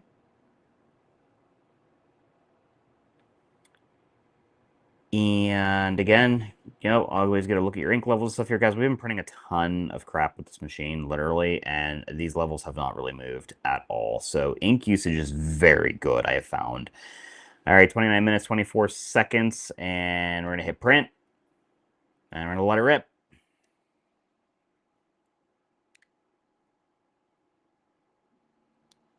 Come back into here. Let me flip-flop these around. I know you guys got the million infinite screen right now. There you go. Studio back there, and we're going to let it run. So while this is running, guys, questions in the comments, drop them. Let's chat. Anything you want to know about the Omni or really any other xTool machine, guys, we have everything that xTool produces here in our shop at Forge and Thread Supply. Depending on where you guys are, we are up in Pittsburgh, Pennsylvania. We do our demos online and in person, so we are happy to demo any of these machines for you. I did pin that demo room link in the comments there, so definitely you can book them. They are free to you. There's no charge. You know, they're pre-sales, so of course, you know, if you haven't bought yet, stuff like that. This is definitely a time to take advantage of that.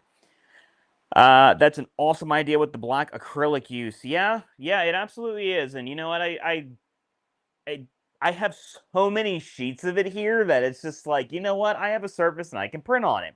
Now, if that was white opaque acrylic, I probably could have got away without the white layer, obviously. You know, but it is not, it is black, so I'm still gonna lay down a white layer. That way I get all that vividness of colors, even though I'm sure I probably still would have got it all without the white layer on there. But again, that's me just playing around with the machine and, you know, letting it be in action for you guys. So you know, definitely experimenting, and that is what we do, and we do it live.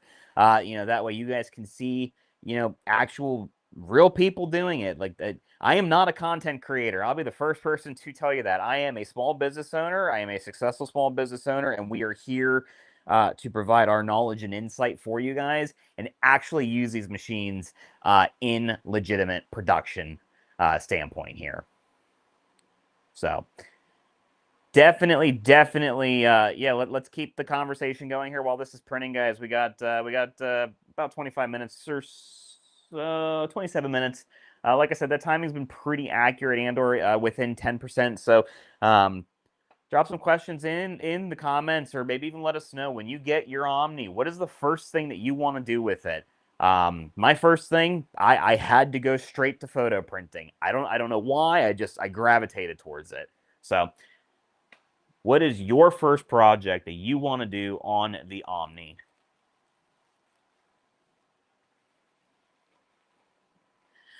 Darlene, is there just one bed for the machine? No, there are two. And then if you do the UVDT model, there is technically three with the garment tray. So we have the 13 by 16 and a half bed in there right now.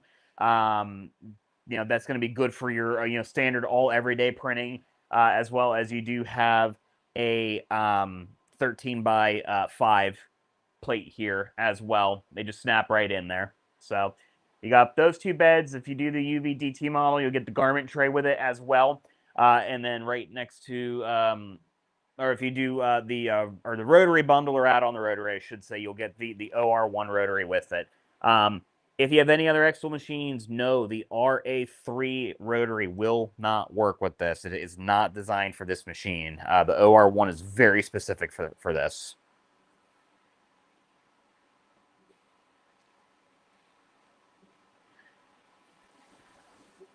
So, guys, let us know in the comments here when you get your O1 Omni, what is the first project that you want to do?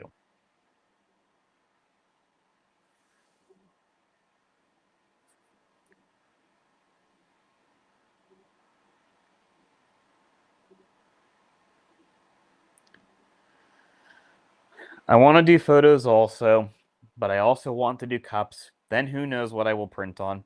There may not be much safe in my house after I test this printer out. Oh, wow, yes.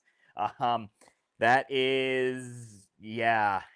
So one thing about being in this industry, guys, even though we do it in a business production or a business model, I should say, um, it is also a very expensive hobby for me because I literally love to test and try new things and really push the limits of what these machines are absolutely capable of. And of course, we report those things back to xTool because that's how we make them better for you guys.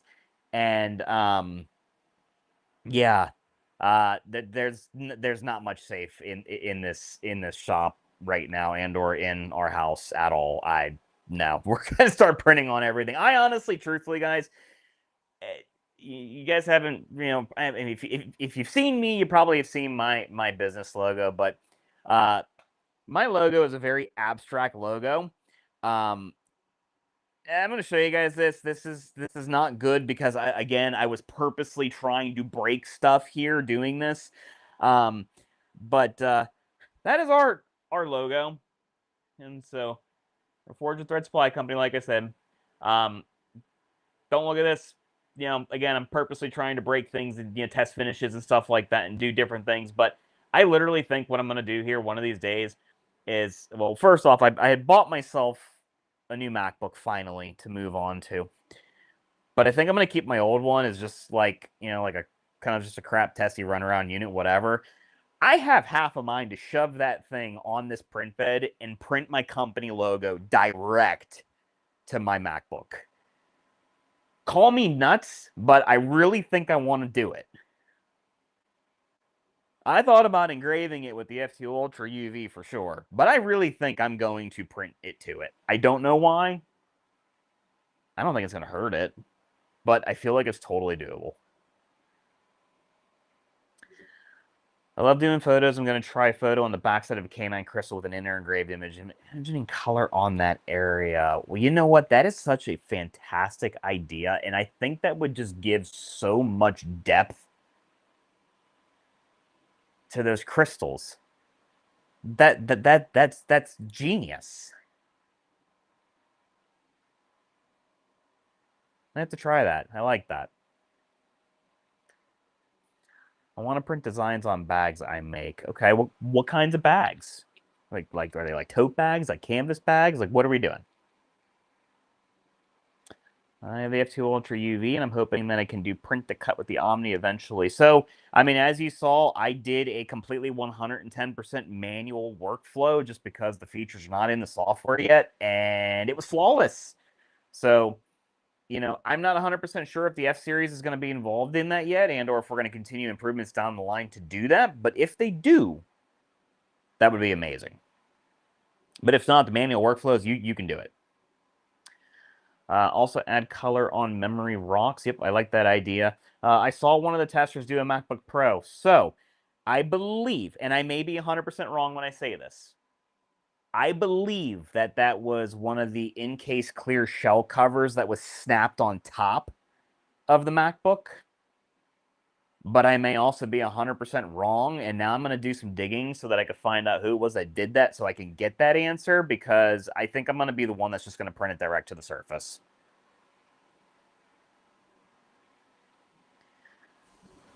If they didn't. No purses and slings. Okay. All right. Awesome. Awesome. Very good. Very good. All right, guys, just going to check in on our white laydown. It's absolutely just beautiful and consistent, guys. No banding. No banding at all. This is, wow. I just turned an entire sheet of black opaque acrylic completely white. Looking fantastic. Should go and start laying down that color layer here in a moment. But looking good, guys. Looking really good.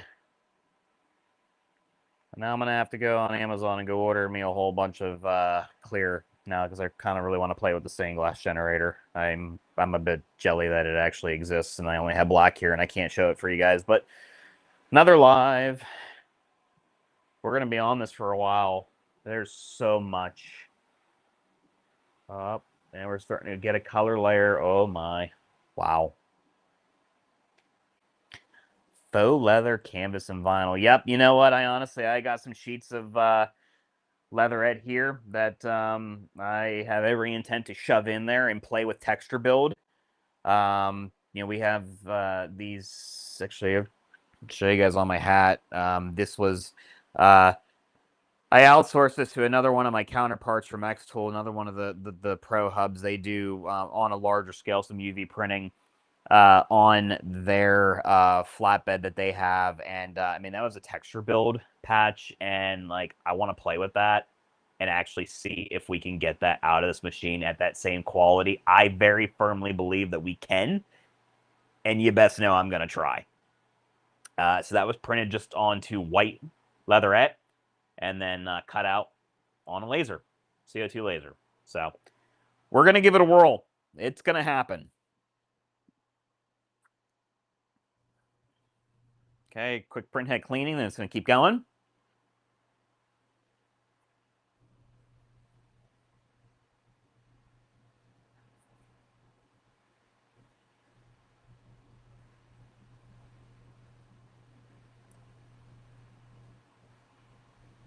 Yeah, if you come across that, let me know. We got a little bit of time here.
Just chugging along here, guys. Looking really good.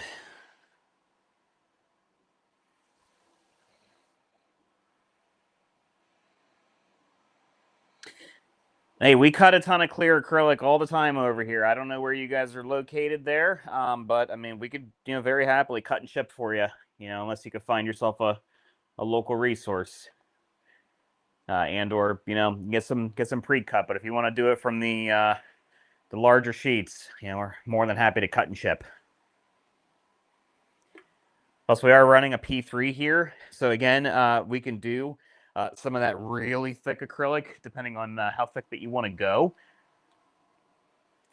So I'm thinking about it this: some of the thicker acrylics, like like a 3/4 inch or a 1 inch or something like that, and then printing to the backside inverted on that, give a nice, real nice dimensional block. Ooh, I like the idea.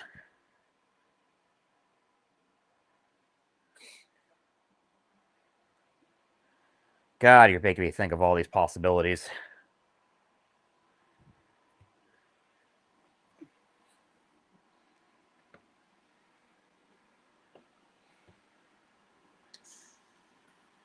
Let's see if I can get that camera. See if I can get a little closer to that shot so you guys can actually see it laying down. Maybe.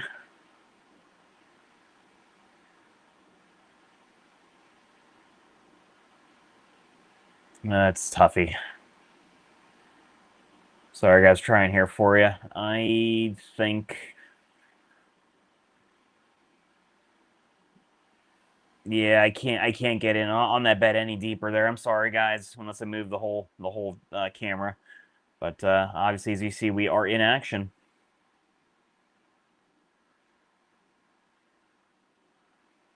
Yeah, I do like the acrylic blocks idea. That definitely, after we were talking, see, when I got to do it for myself first before we bring it to market, like it becomes very expensive because then I just want to print, on everything.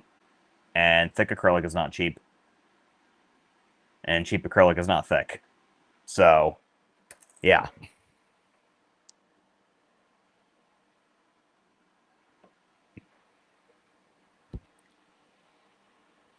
All right, guys. What other questions can we answer for you guys?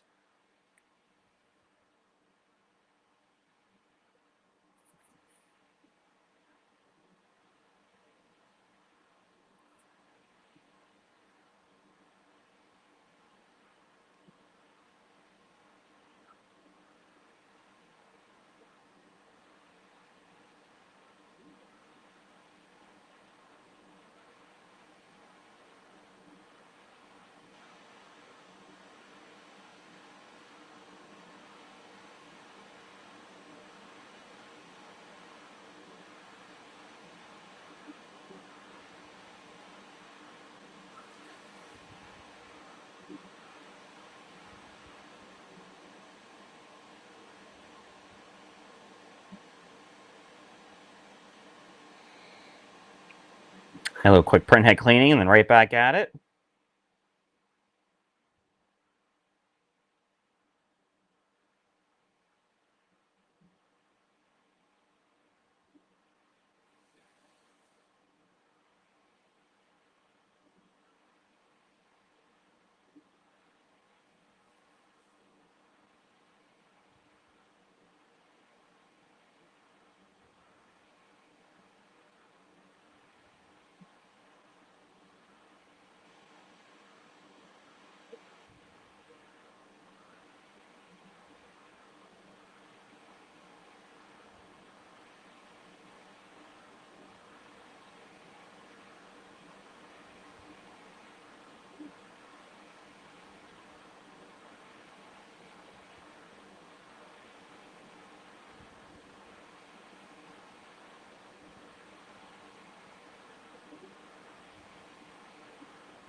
So let's see. With self-maintenance, how often should you print? Well, I mean, the machine does have vacation mode built into it. It is advertised to be able to take care of itself without issue for 2 weeks. Assuming all factors perfect. In terms of, your cartridges and your moisturizing liquid and your waste tank and all that stuff. And there's constant monitoring for that. And I'm very confident that xTool will have built into the program that if you go to toggle vacation mode and it doesn't feel that, maybe the machine has enough, say, enough moisturizing liquid in the cartridges, or say enough room in the waste tank to be able to accommodate itself for that time frame, I do feel like you would get a notification, so should be okay. I mean, you shouldn't have to print on this printer every day, right? Like that's, especially the same design that, or the same design thought that they had put into the apparel printer. And I could tell you the reason why we're so heavily invested in the apparel printers here is because we do travel a lot, and we've left it for 17 days without printing, and it's been fine. Um, we have multiple of those machines here. Obviously, I've been playing with the Omni here for the last couple of days, and just running that alongside a bunch of other embroidery work and 3D printing work that we've had going on. So I haven't touched my APs for a couple days, and I'm not concerned. I'm not worried about it one bit, and I'm sure with this machine it will be the same way. As I mean, the heads, they are wet capped, so. All right. So when you do a depth map, you use more white ink to build the layers up. Yes, that is correct. So, I mean, depth map or just really any texture arrays, really anything like that. If you are planning on building layers for any reason, yes, you will use more white ink. Um, the one photo canvas that I had showed you guys in the beginning with my two girls there, that was a purposely done texture arrays on that canvas. Again, that's not something that you have to do. I purposely did it because I wanted to test some of the limitations of this machine, and I actually purposely built that texture up higher than what the program actually calls for, in just a standard texture build, and it was flawless. But yes, you do use more white ink on that. I think on the calculation, it did tell me it was a total of 60 milliliters of the flexible white that was laid down on a 12 by 16 photo canvas. But again, that's going to be subjected to what you're printing, your textures, how deep that you're calling for, stuff like that.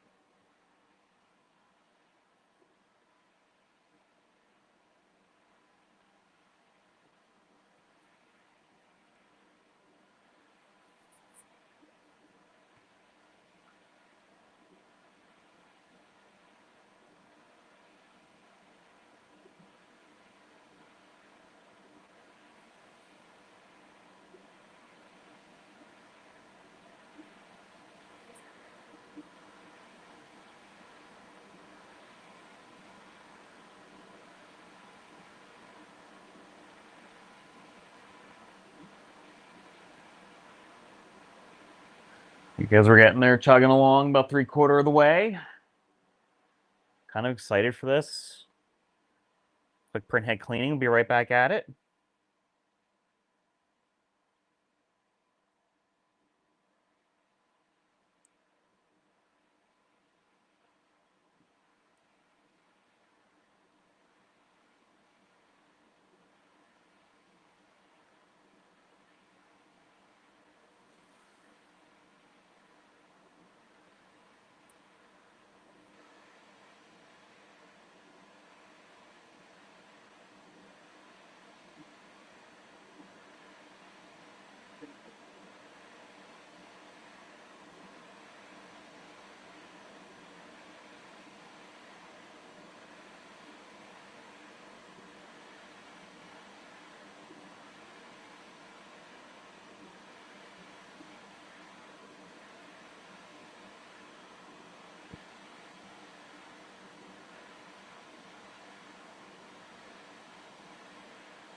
When you get low on ink, does it advise you so you don't start and run out? Yes, yes it does. And I will show you here in studio once this is done how you can look at your device health as well.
You guys are chugging right on along there, almost there. Looking absolutely beautiful. I'm telling you, the colors that this machine puts out is just wow. I'm stunned. Every time that I see something come off this thing, I am stunned.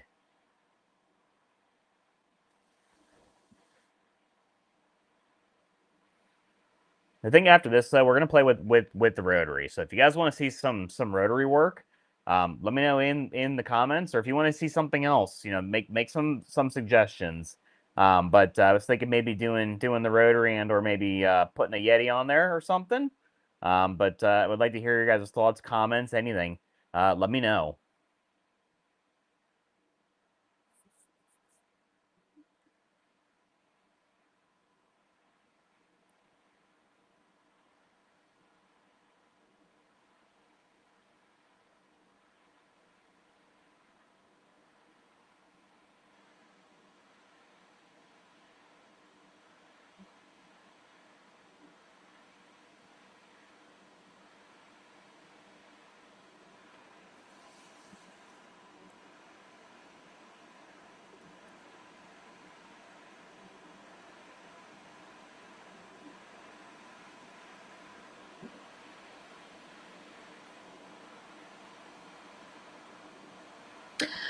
Do you need safety glasses for the UV light because the covers need to be open?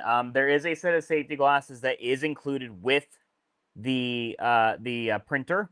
I would say as long as you are not standing at eye level with it and or are below and trying to actually stare at it, um, probably not 100% necessary. But of course, xTool, they always do think about safety. Safety is number one in mind for them. So they are there for your use. Please do not stare directly at the UV lamp, guys. Honestly,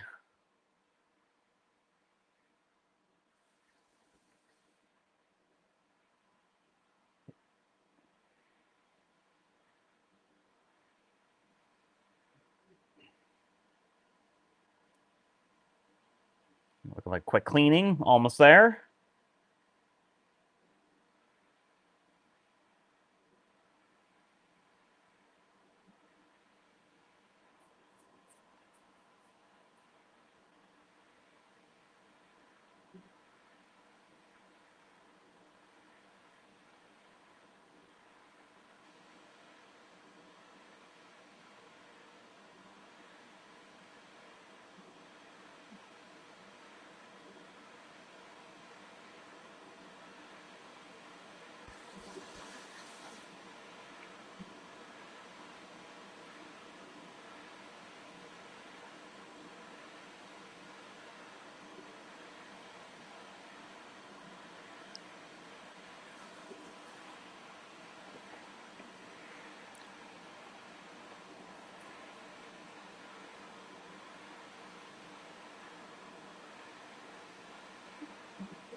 All right, we are coming down. pull the camera back here. We can look at this together. I'm excited for this one, guys. My gosh, that is just gorgeous. Zoom that back in. Sorry, guys, playing with all the fancy tech here. Show you guys here in a second. Let me know in the comments, what do you think of a print on acrylic? Black acrylic, to be exact. And this is wow. Wow. Just wow. And this is flat. Now, if I texture raise this, wow. That is something else. That is just gorgeous, guys. Let me know your feedback in the comments there. I'm stunned. Nice, just beautiful. And again, this is just right to the black acrylic. That's gorgeous. So, contrary to popular belief, guys, there's a lot of people out there that will absolutely run their mouth and say, oh my God, it's AI slop, yada, yada, yada, whatever. I'm going to be 100% honest with you. For something that was very quickly AI generated on, a very simple prompt, that is fantastic. You can't even sit there and tell me that, that's not good. This is great. And I love the fact that this printer will go through and put out all that vibrancy and colors and whatnot. It appears a little bit darker because my lighting is not like the best. If I pull out, it gets a lot better. But yes, guys, the Omni is totally capable of stuff like that. So, no, I did not put a varnish on it. I just let it rip naturally.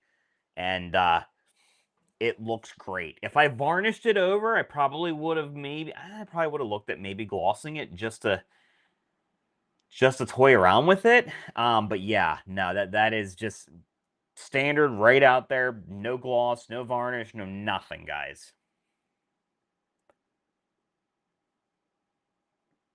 So, all right, let's do one more project here. Just because we're at 10:15. So, you guys want to do some rotary work? Showcase that real quick for you. If not, let me know something else.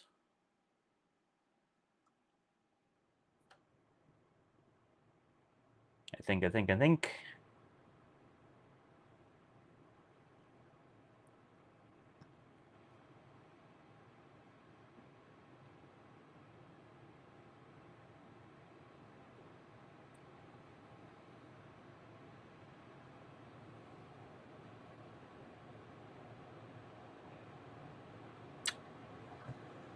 Let us know. Like I said, to do some rotary work. Or if you want to see something else, drop it in the comments and let us know. I'm more than happy to do some different things here. I only got a couple of you guys. I know it's getting a little bit late. So we can kind of, tailor this a little bit better.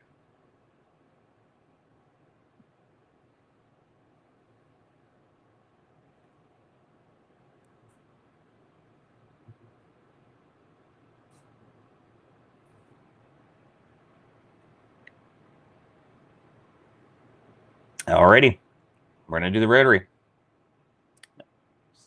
So, all right, guys, very simple, very easy to change this out in this machine to go ahead and prepare this for rotary work. So I'm going to take this absolutely just beautiful piece of acrylic that we just did. That I really just can't get over this. I put that in my pile for my showcase. And all right, super simple, super easy. Here's how we change out plates. Ready? We hit our button. It's going to bring it right out for us. We're going to grab our two handles right here. Pull that off. Set this to the side. And we are going to grab the utterly amazing, actually quite heavy compared to some of the other rotaries, OR1, simple magnets, right on the bottom, snaps right in. And let me grab, I have a bottle sitting around here somewhere.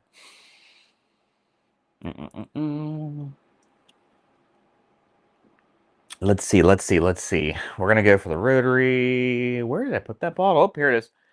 Again, guys, live, not scripted. Um, Little key thing too to keep in mind. So of course, the machine, you have the ability to do, automatic, calibrations and stuff like that. You also can do manual calibrations. So even with the Rotary, something as simple as just taping a piece of paper to a straight cylinder of some sort, you can actually do calibrations that way, especially when it comes down to like your whiting positioning and stuff like that, guys. That stuff is very important. Um, so you have total control over what this machine is going to put out for you. So I digress. I'm going to take that off of there, and I am going to bring some tools and stuff over. First and foremost, I'm going to take it. I'm going to go ahead and I'm going to wipe the surface of the Yeti here with isopropyl alcohol, so that it is good and clean. And I'm going to load it up in there.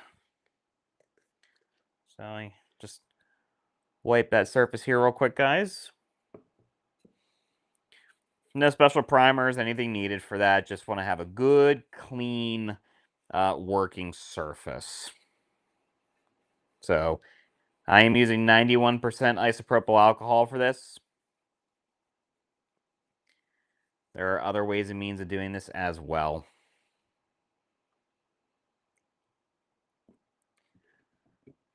Cap that bottle off. Right over to the machine. So what we do on the OR1 is we have these nice jaws here, and then we have rollers up on the front here. So we're going to take, in this case, our Yeti, and I'm going to go ahead and just slip it over at 100%, and I'm going to go ahead and start just expanding these jaws, okay? Now, what we want to do is we want to make sure that before we really cinch that in there, we kind of get it, about top dead center, almost where we want it to be. Now, guys, I am a 3D printer, and I love tools.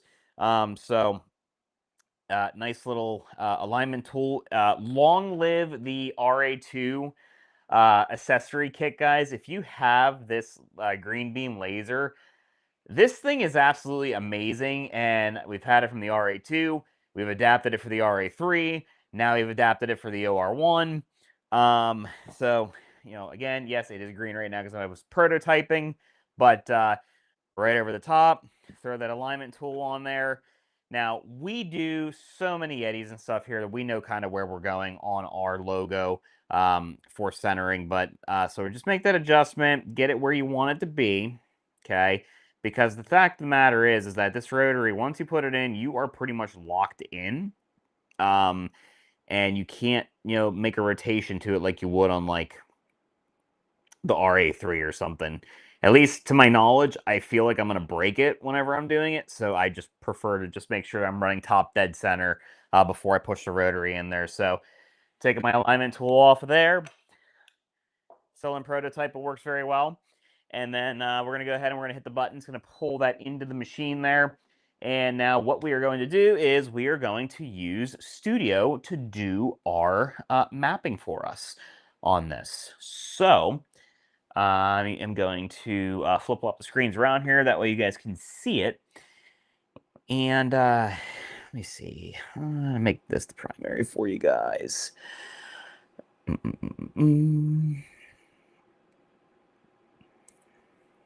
Alrighty, back to the infinity screen. All right, so what's really nice is that whenever you guys change the plates and stuff around in there, the program will automatically tell you that, whatever attachment is in there is detected, so on and so forth. Do you want to switch? So boom, yes, we're going to switch. All right. Now, of course, we are not doing this particular photo again, but we are going to go ahead and I'm just going to change this out to the unknown material setting. And we are in rotary mode now, guys. And very simply, we're going to go ahead and we're going to go into modeling. Okay.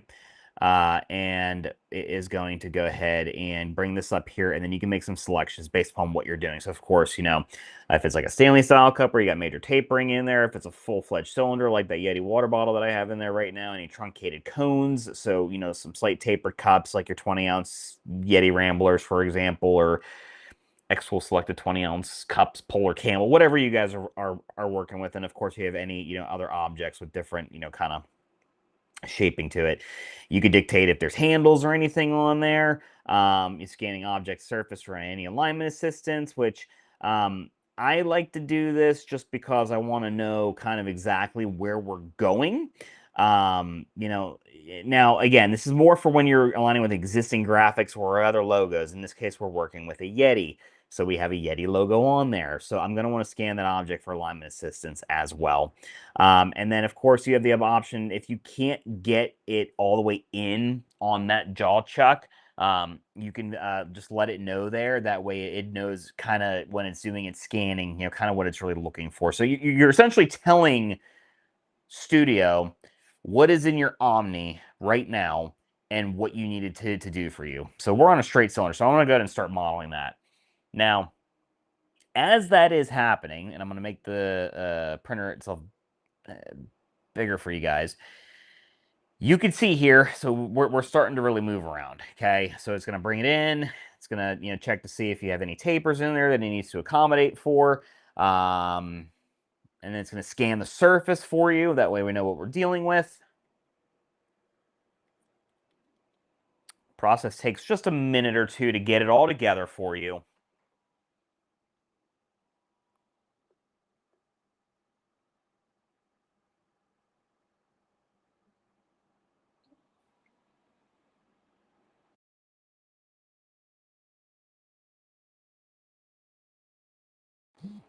So it's going to go to model that. It's looking for height. It'll figure out your diameter. I'm sorry, your perimeter going around. Overall size, scan the surface. Again, like I said, we are already aligned top dead centers, the way that I call it in there, using my handy dandy prototype 3D printed tool. Do you still use the RA2 laser from the deluxe kit? Long live that. I wish it was still there. Of course, there's other adaptations that you can do. But if you got the RA2 and you have that kit and you have that green beam laser, you know exactly what I'm talking about, and it is the best thing.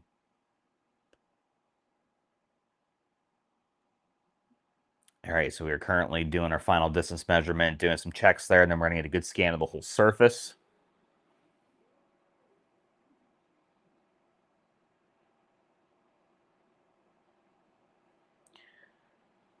Just a heads up, the camera that you are seeing this on right now, it makes it look askew. No, it is not touching the print carriage or the bottom of the heads at all. There is a very minute gap between it.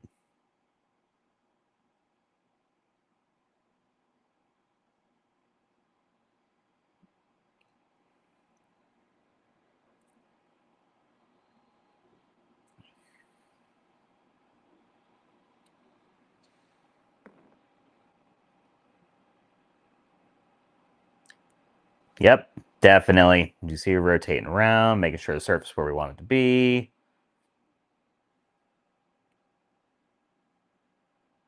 And we're going to take that full scan.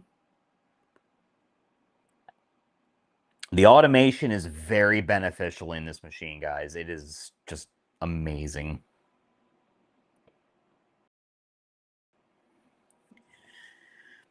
And while it's doing that, I'm going to get a little bit of artwork here.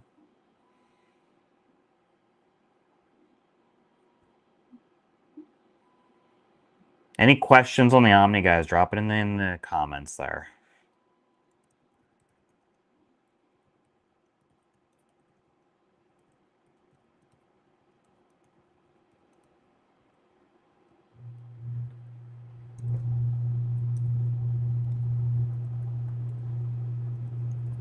Yes, I am currently using ChatGPT to help, guys. This is a tool. Good starting points.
See if it wants to cooperate here. So we got all our modeling, we got our scanning.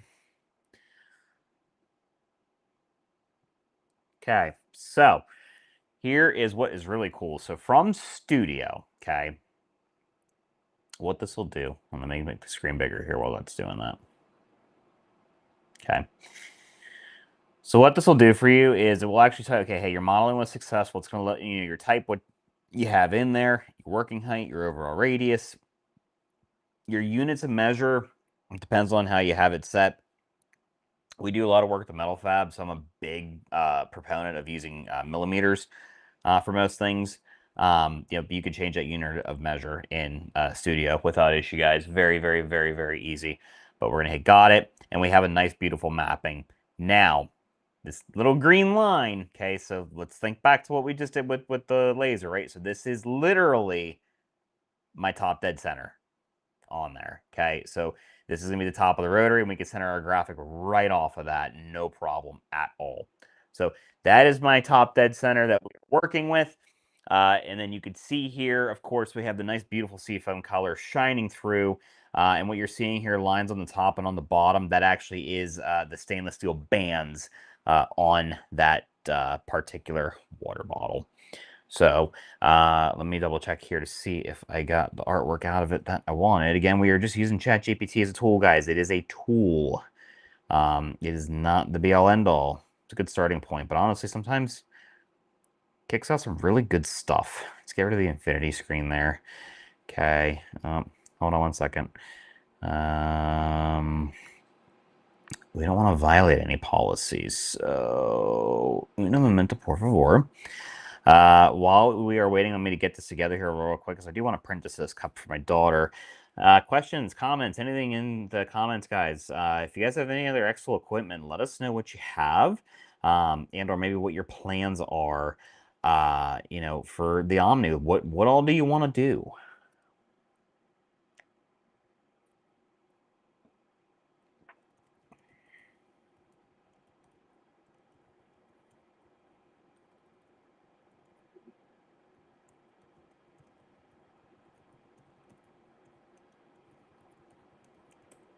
This is just while I'm getting this quick little bit of artwork run together, guys. So, appreciate the patience here. Again, this is live. Nothing is scripted.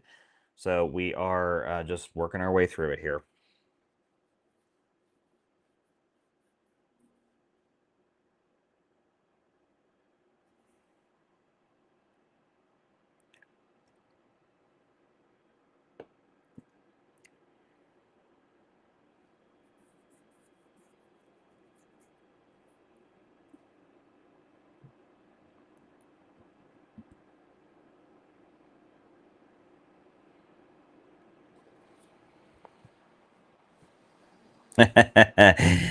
Wes, sounds like you're going to be coming back for another demo, buddy.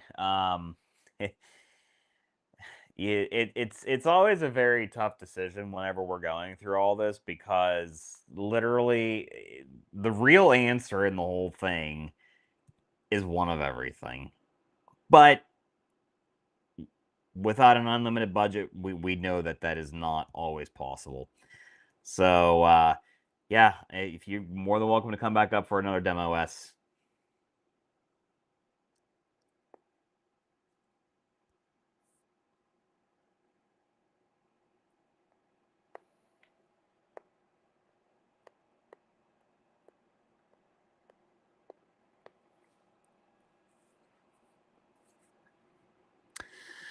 All right, guys, one moment here. I think I found something that I want to do. So, my kids, 5 and 3. And my daughter has my 3-year-old has an absolute infatuation with Piglet. Like 100% is just infatuated with Piglet. And I am actually just on Etsy here real quick. I think I'm just going to grab a quick Tumblr wrap file. Guys, Etsy is a great, an absolutely great resource for lots of graphics and stuff that's out there. So, yeah, definitely check that out. Of course, if you're a designer and you do all your own work and stuff, kudos, amazing. But I want to put this to work and do a full wrap for you guys. Oh, here we go. Oh, I like this. I think she will too. Let's grab this one.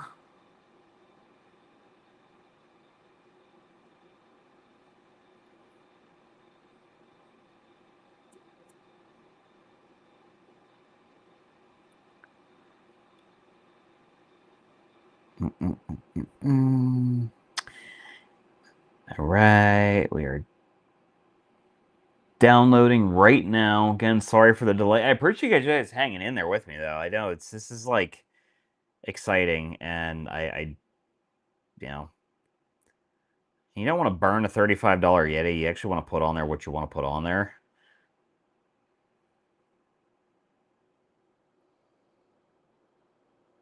So let's grab this. Any questions on the Omni, guys? Anything we can answer? Drop it in the comments, please. Love to hear from you. Now, and or if you're looking at the Omni or have bought or purchased or anything like that, and what's your intentions? What all do you want to make? What do you want to showcase? What do you want to experiment with? Let us know.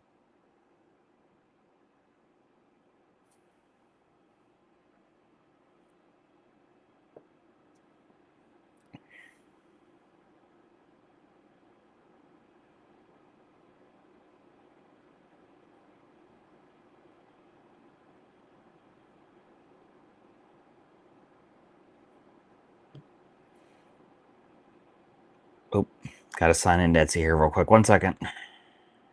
There we go.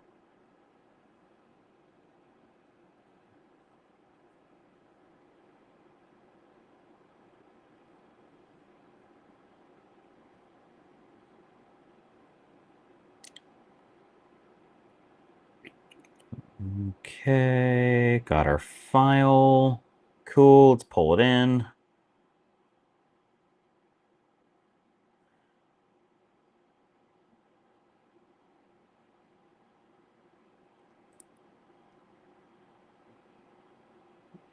Hold on a second. It just wants to cooperate. Yep.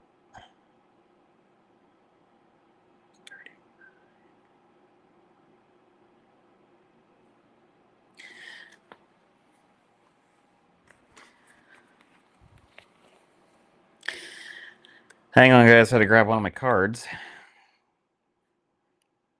Again, this is live. We're not scripted by any means. I know the anticipation is building here, and I can't believe that I'm about to do this, but I'm literally taking a file that somebody would have originally used for sublimation, and I am absolutely going to print over that seafoam green color on there, and I'm sure that probably going to make some head spin doing this, but you know what? That's okay, because, well, it is a Yeti. They are pricey, and it's what my kiddo's gonna want because it's Piglet. Even though I think the color would have been nice to showcase, but that's okay. Keep the kids happy.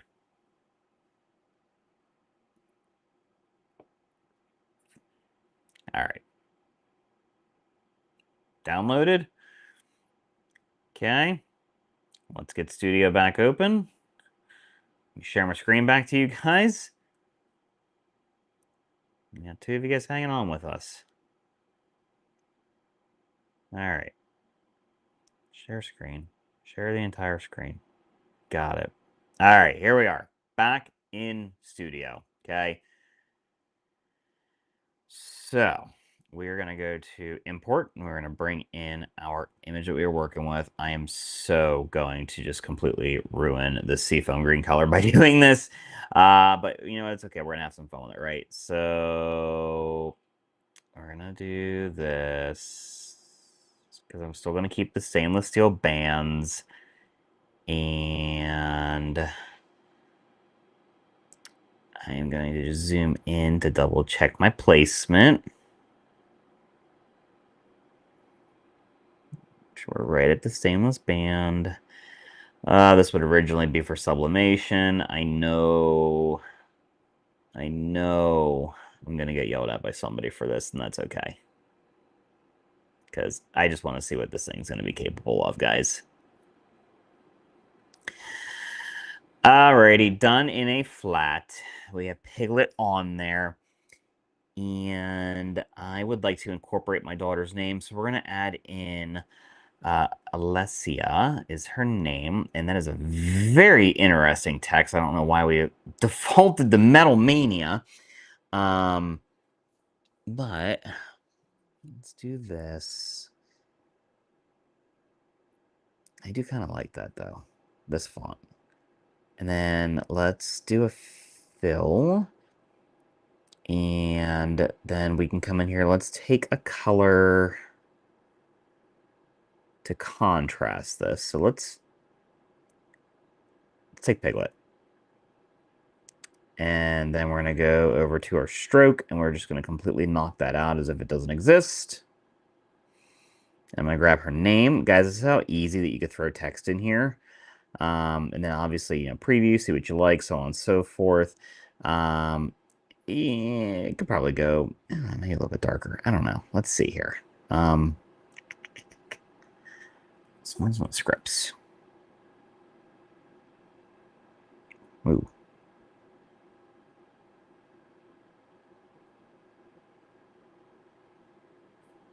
Okay. Kind of like that.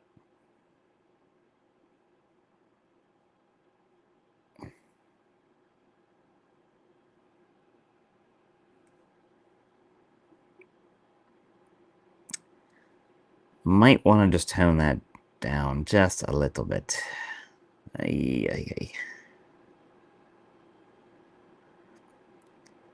Guys, real time here. We are absolutely...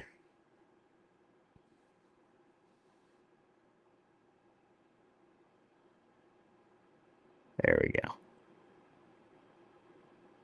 I just wanted to contrast. I think that's going to look really good there, honestly, truthfully. So, all right, full wrap, full send. So let's do this. We're going to do a highlight all on our artwork. We're going to group it all together. And then we are going to come over here and we will... I'm just going to double check my layers because I do have the name sitting over that. And just in case, if it does not want to print as if it's an image, we want the image itself to actually print first, right? So that's what we're going to do. So we are going to do a white and a color. Even though I could probably get away with not doing the white just because of what it is, but we're just gonna do it. We're gonna go to flexible white here, and we're gonna have our color.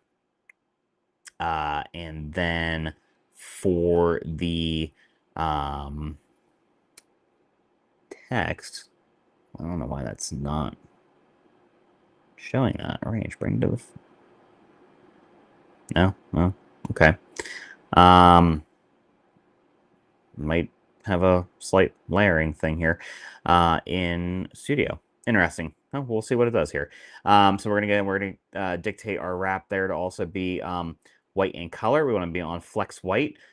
Same thing here for her name. Now, because the white layer is already technically going to be there, we could just do color only on that as well. And then we are going to go ahead and hit process. It's going to give us a processing time. Now, again, this is a full wrap, so it's probably going to take a moment. 52 minutes. This will definitely be our last project of the night, guys. Here again, inking levels can see where we are at right now. We're going to go ahead and hit print. Going to bring our heads back up. And my mini split is kind of blown right on it. And it took us a moment to actually get this one done here. But yeah, that is laying out a full wrap in Studio. In this case, on a Seafoam Green Yeti that my wife is probably not going to be very happy that I completely covered up the color on it. But you know what? It's been sitting in a bag for a little bit, so I think it's player's choice at that point.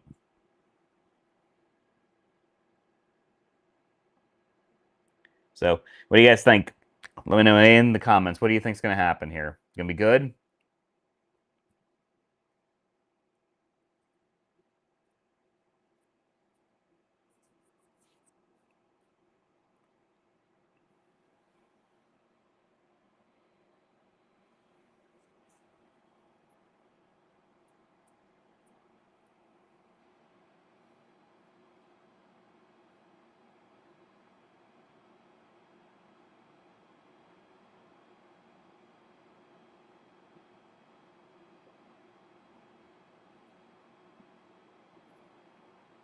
All right, guys, there you go. Studio's back up. Print heads are heating. Be ready to rock and roll. It's going to be a 52-minute processing time for a full wrap, which in theory for a full print with a white layer and then a color layer coming behind it is not all that bad, because most full tumbler wraps, say on like a laser engraver, and depending which machine that you're on, you could be, you know, 40-ish minutes or so, and then some, depending upon what you're doing. So I think for a full wrap print, that's actually not that bad now that I'm sitting here really thinking about it.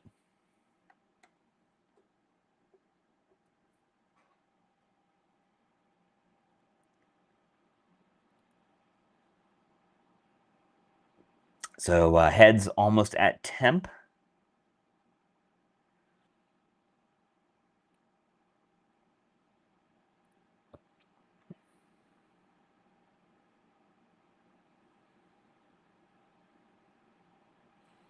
As we're getting ready to do a full wrap on a Yeti. Going to be covering up that seafoam green color. I don't think the wife's going to be very happy. Oh well. Here we go. I am purposely using what would have been a sublimation image just to see how this is going to act. So I am very curious. There we go.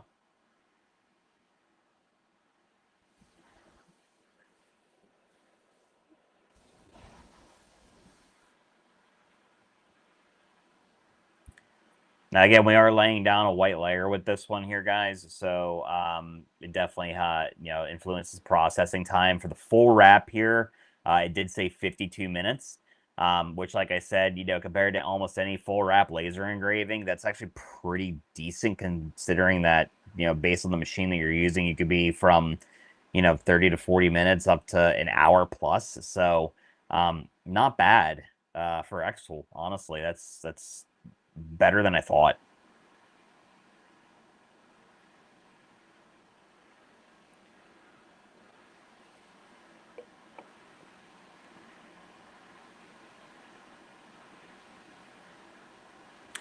So any questions, comments, anything you guys want to talk about in relation to the Omni while this is running? Again, this is the last project for the night here, as it is getting late. But let's have a conversation in the comments, guys. Happy to have a nice full-fledged discussion, talk about the machine, any xTool machine, whatever you guys want to talk about. So definitely, here to help you guys out. So again, we are doing a full wrap print. This is a sublimation file. I'm doing this on purpose. But this is a full wrap print that is going on a Yeti water bottle right now. We are running this with flexible white ink as our base. And we did clean the entire bottle with 91% isopropyl alcohol. No adhesion promoter at all. And put it in there, and we are now currently running.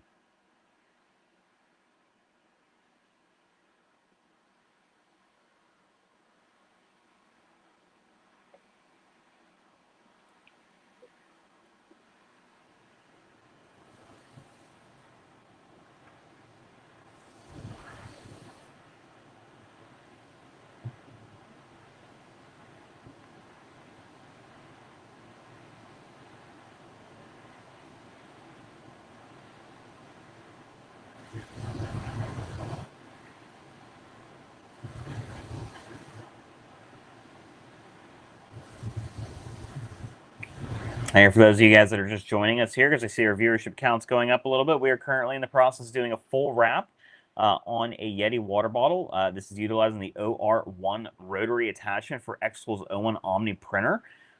Just new to the market as of yesterday.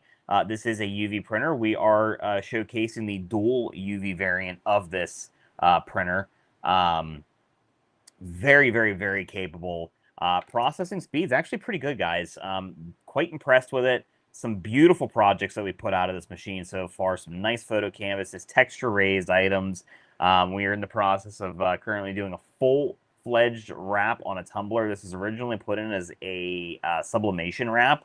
So completely covering up this seafoam green color here as well. So currently going through that. We did a puzzle, a print and cut puzzle, printing with the Omni to 1/8" basswood plywood and then dropping it into the P3 and doing an entire puzzle cutout. That was a really, really nice project. Give that to the kids to give them something to do tomorrow. And then we also did a absolutely just stunning print on 1/8" opaque black acrylic.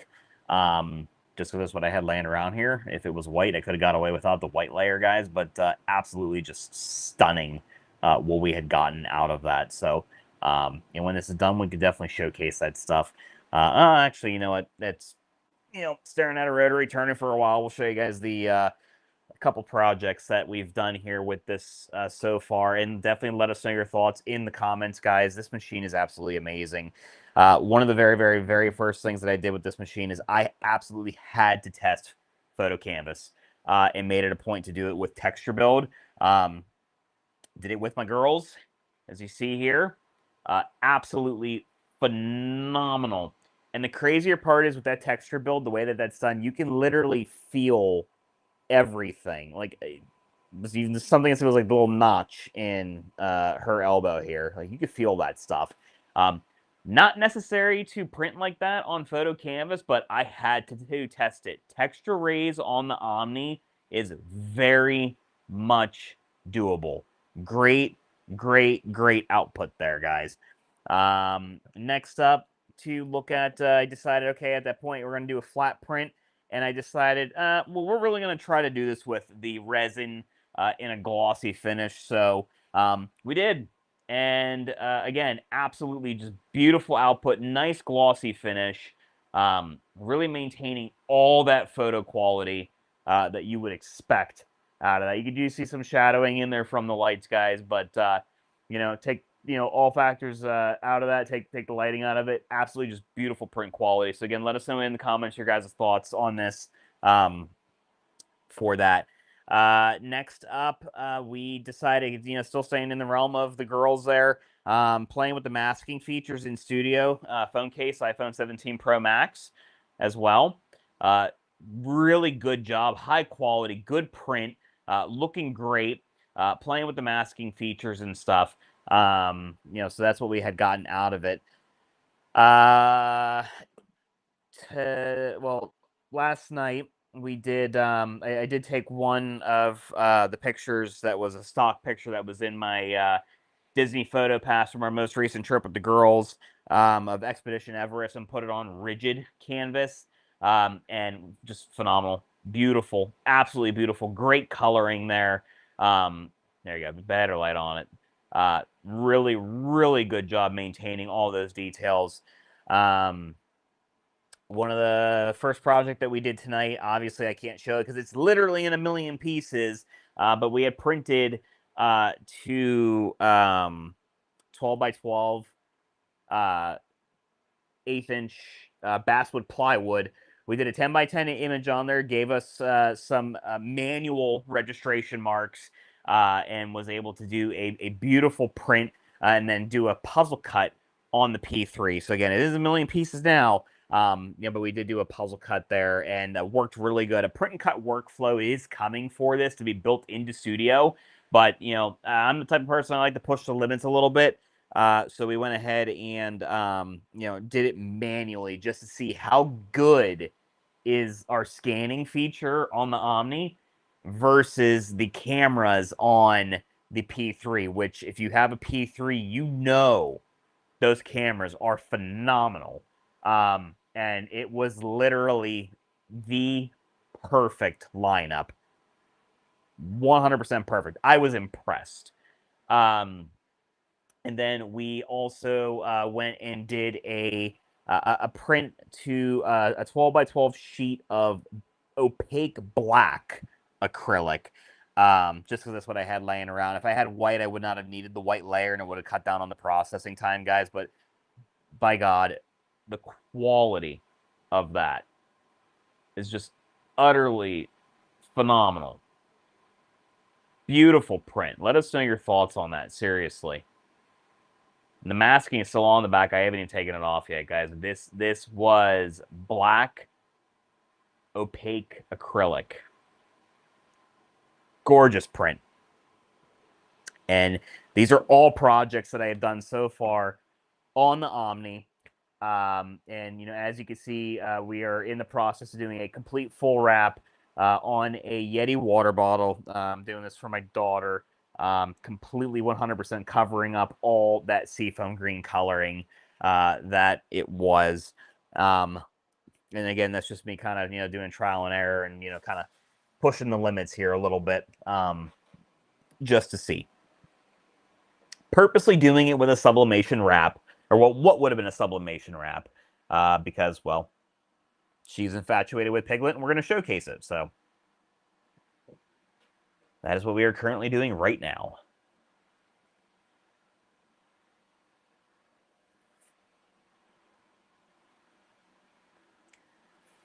And for those of you, if you guys are definitely interested in purchasing the O1 Omni, in the commentary there, right at the very top, it was pinned. You should be able to scroll up on it, I believe. If not, actually, I'll just repost it for you guys. Let's see if we do this. Maybe, possibly. One moment. We'll have the access to the early bird savings for this. Is definitely is exclusive for product launch, guys.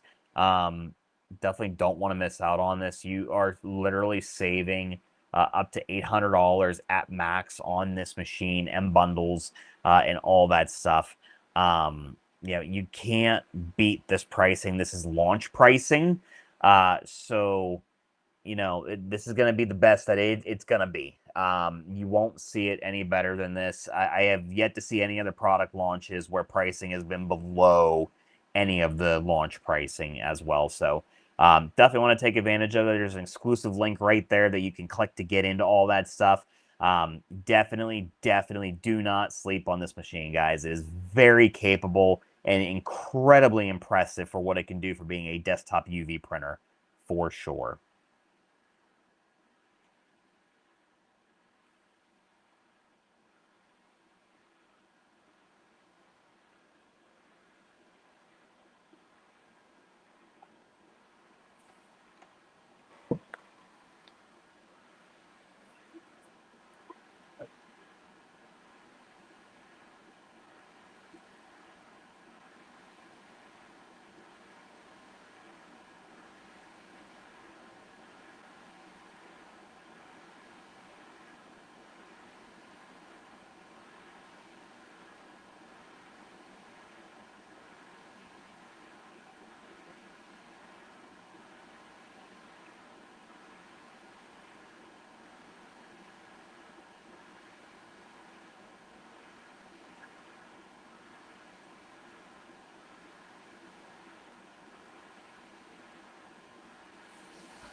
And guys, as you can see, we are running around on that white layer there.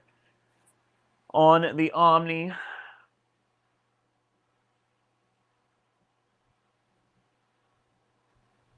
Doing a full wrap on a Yeti water bottle.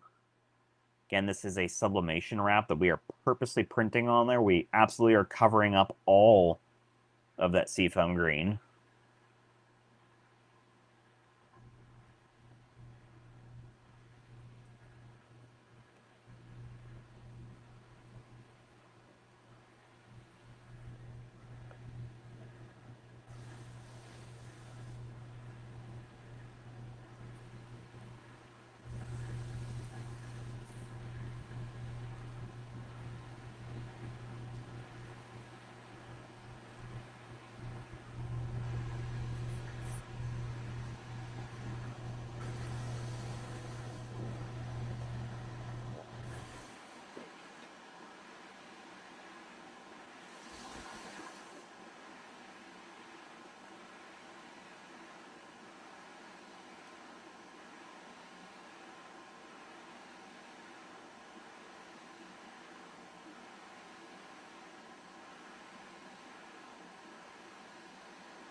Quick print head cleaning here. I'll be right back at it.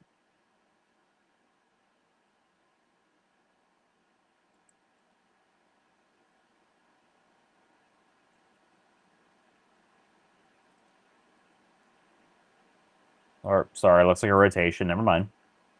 I misspoke.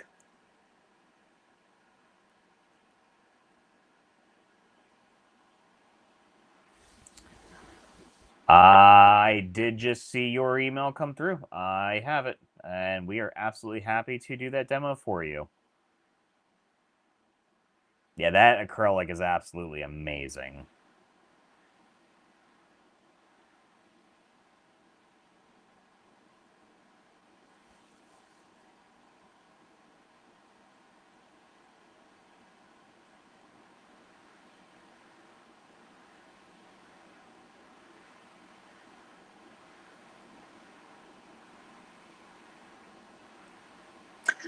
If you could for me, let me know what your if you want to send it to me privately, that's fine too. It doesn't matter. But if you want to let me know what your 6-digit order number is.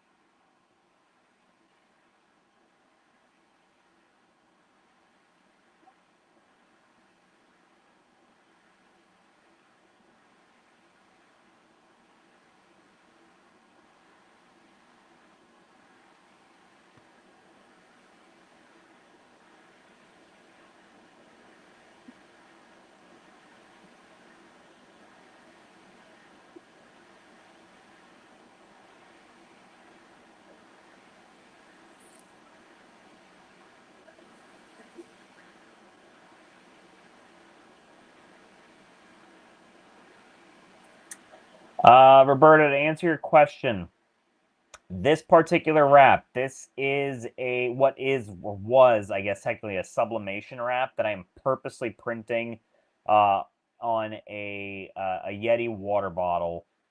We did run a white layer to completely cover up all of the seafoam green powder coating that was on there. So this entire wrap here was showing at 50 minutes to do.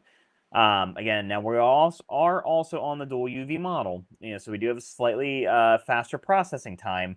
But when you think about it, comparatively speaking to like laser engraving and stuff, most full tumbler wraps, especially in like the CO2 lasers, you're about 30 plus minutes, depending upon how intricate that your design is. So, I'd say on average you're about 45. So, I mean, for a full-fledged wrap covering up every single bit of surface on this, with the exception of the stainless bands, at 50 minutes is impressive. I was expecting longer, so again, this is not scripted. This is live. I'm doing this with you guys. I have not done a full wrap yet. This is the first. As you can see in the bottom right corner, we're doing a full-fledged wrap there related to Piglet with my daughter's name on it. She's obsessed, but we're going to get a really good look at how the machine can handle some of these gradients and glitters and sparkles and stuff like that. So kind of excited to actually see this when it's done, to be blatantly honest.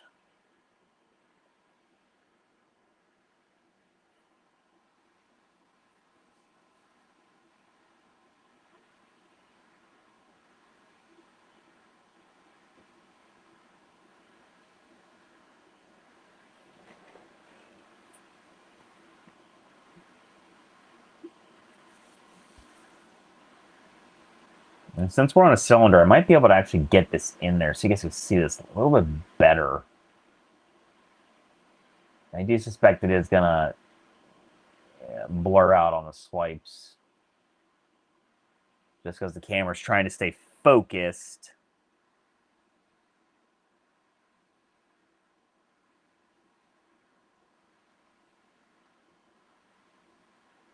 Maybe not so bad.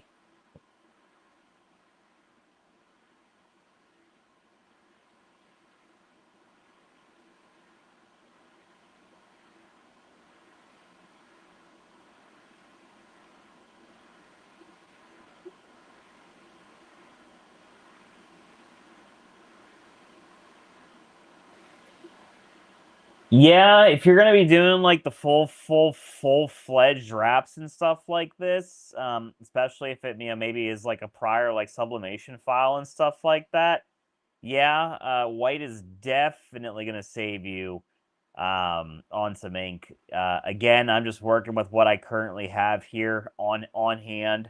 But again, really running the machine through its paces and testing and stuff. So I'm going to expend, of course, white ink that I got in there, wholly on purpose, guys. But this also kind of showcases the ability that the machine does have, or I'm sorry, showcases that the machine does have the ability to literally cover up an entire other color, um, that is opposing what you actually want to print.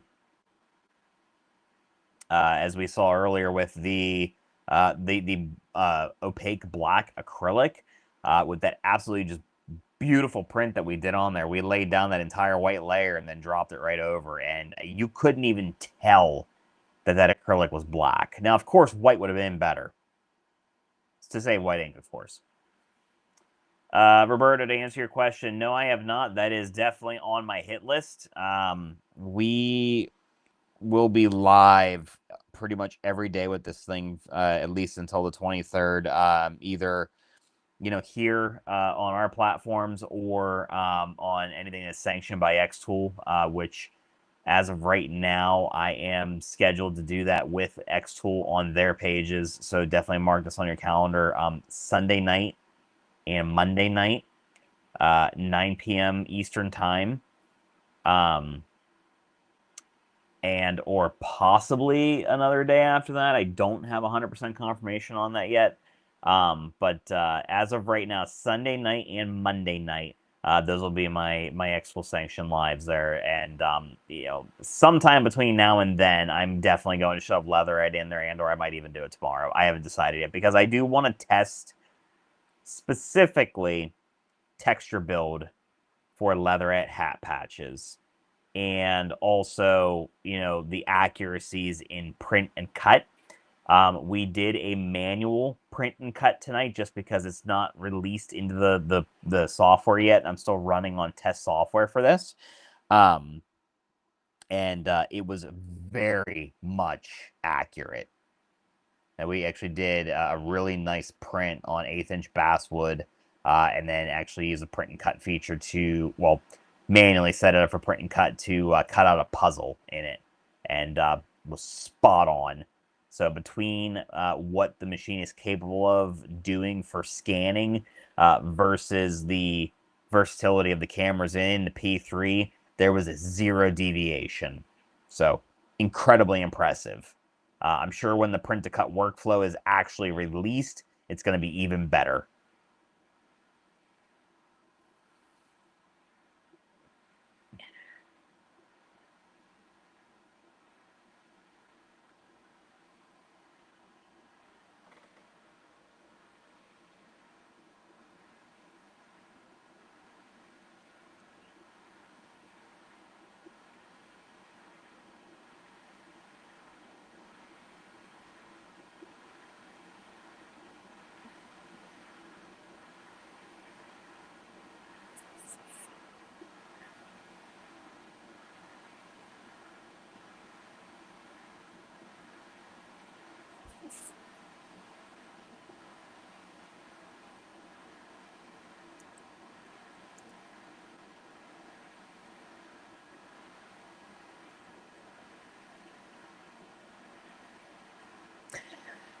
Steve, to answer your question, so I am definitely newer to the UV printing realm of things. This is a first of actually diving into this, and I've been experimenting with some stuff here for the last couple of days. And I've been relying on some of my counterparts for some information to kind of help me along the way here. And I did do some tumbler testing with rigid, and I did have some issues, with strength and or adhesion. And per one of my counterparts that I reached out to, um, her exact response was rigid equals flat. So this is the first tumbler right now, or just curved surface, I should say, that I am running with Flex White as the base. Of course, I'm definitely going to, try and chip test this when it's done. But she was very confident that the Flex will have all the durability that I was seeking.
Okay, it's quick time check, looking like we are at 24 minutes remaining, so we are definitely beyond the halfway point.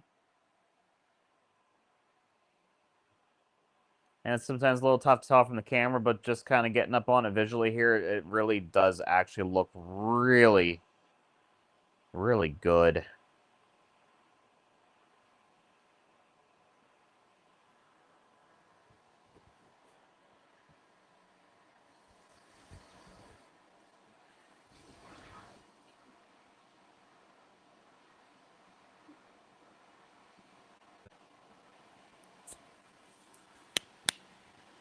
I understand that it can print a design on a 40-ounce tumbler, but can it print even in angled and beveled bottoms?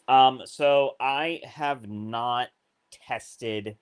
If you're referring to shaping like Stanley's and stuff, um, I have not tested that yet. From everything that I have seen, um, the real true answer to that is in from the UV world as of right now, because of the way that these heads have to be able to, go over the surface and stuff. Um, to be able to get a true full wrap on a 40-ounce tumbler, um, UV, to my knowledge, right now is not the answer for that. The laser engraving, or even looking at just doing UV DTF, uh, is a solution there. The machine does have the auto leveling built into the rotary, which is great, and it's going to compensate for it. Um, However, from any of the videos that I have seen as of right now, and out of the testing that I've heard of out of some people, um, to surface print on like the larger part and stuff, yes, there are definitely some limitations there, but yes, you can definitely full wrap, say like a upper area of it per se. But when it comes down to the bottom and the taper and stuff, I really truthfully don't know and or feel confident in saying one way or another right now.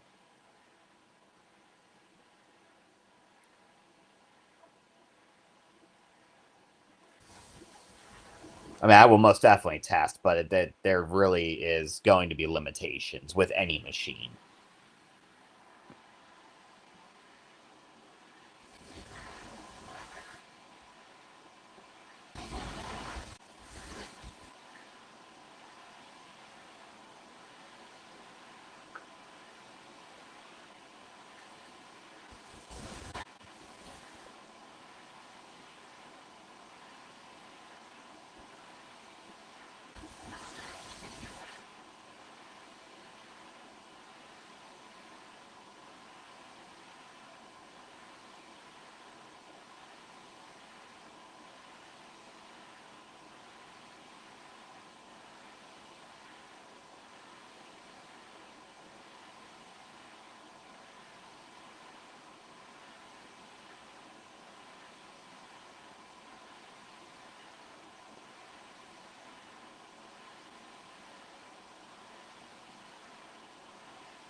You are very welcome.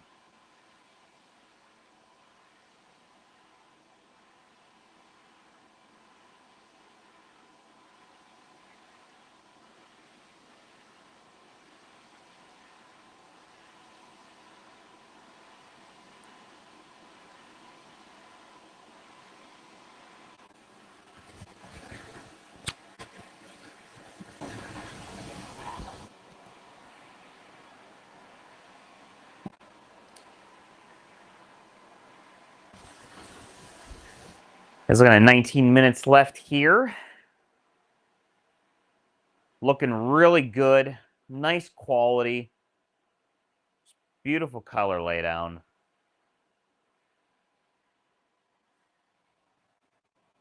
Any questions on the Omni, guys? Any of them? Any of the models? The single, the dual, the UVDT combo, any of the accessories? Happy to answer whatever I can.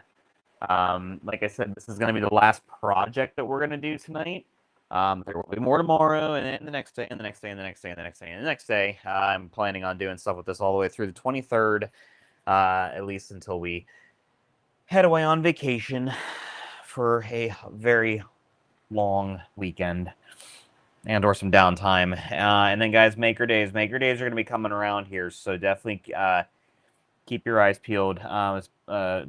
Good chunk of us here throughout the nation and some of the major metropolitans and stuff that will be hosting Maker Days, where you can actually go in a grouping and get your hands on these machines and experience them and see them live in action. So a little bit different than doing just a full-fledged one-on-one product demo. And again, product demos, they are absolutely free of charge to you, as well as there are pre-sales. They're for pre-sale. So if you've already bought, it's not necessarily going to do your host any good. But you have the ability to do the one-on-one product demos, and again, they are free of charge, pre-sales bound. So definitely check that out. If you want to do a pre-sales product demo, if you have not purchased yet, you are more than welcome to book with me. My link, I'll post it for you guys. Again, it is completely free of charge. It's one-on-one, can be done online, or if you're anywhere in, near, or around the Pittsburgh area, or if you want to travel because you want to deal with me, per se. That's where we are. We do offer in-person as well. So the link to my service page is going to be in your comments here in a moment. So there you go. And definitely feel free to book there. We have an absolutely wide open schedule between now and the 23rd, where we open up slots between 5 a.m. and 11 p.m. Eastern Time. So they are filling. So definitely make sure that if you're going to take advantage of it, go in there and go do a booking, because they will continue filling, and they are filling fast.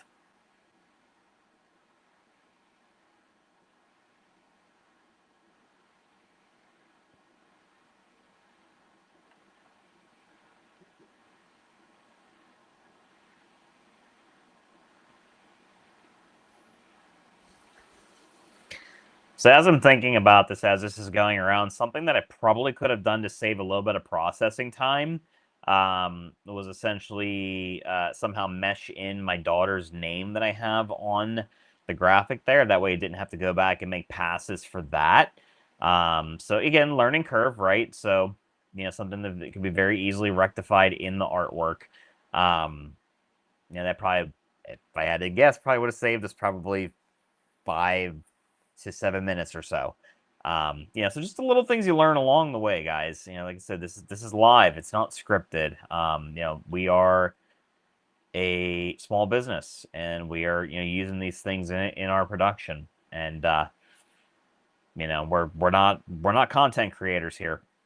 We're giving the honest truth, and I hope you guys could appreciate that.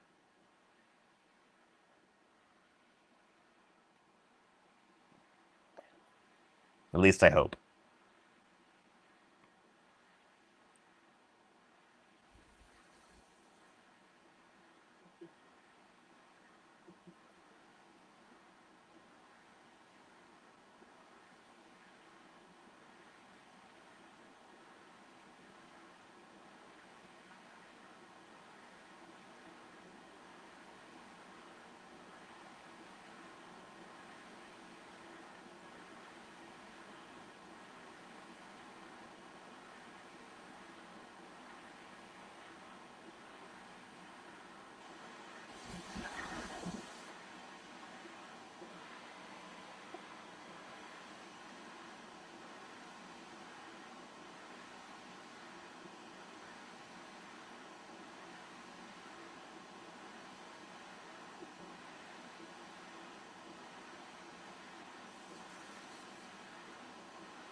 Yeah, it's also interesting. I'm sitting here thinking about this because I just looked over and the cap for that bottle is still seafoam green, so maybe I should go and buy her a pink cap or something. That way it actually matches.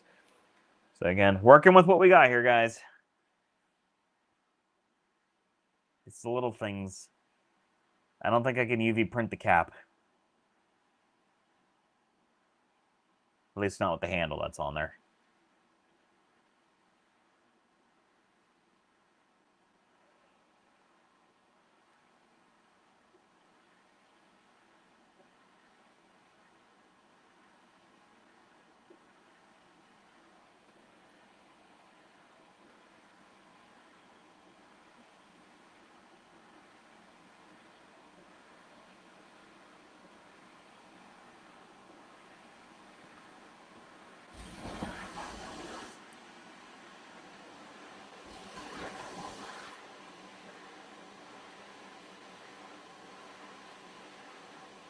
Hey guys, we're getting there, showing looks like 11 minutes ish. Like I said, probably could have chopped that off if I would have ran her name at the same time with the graphic. So just artwork prep can make all the difference.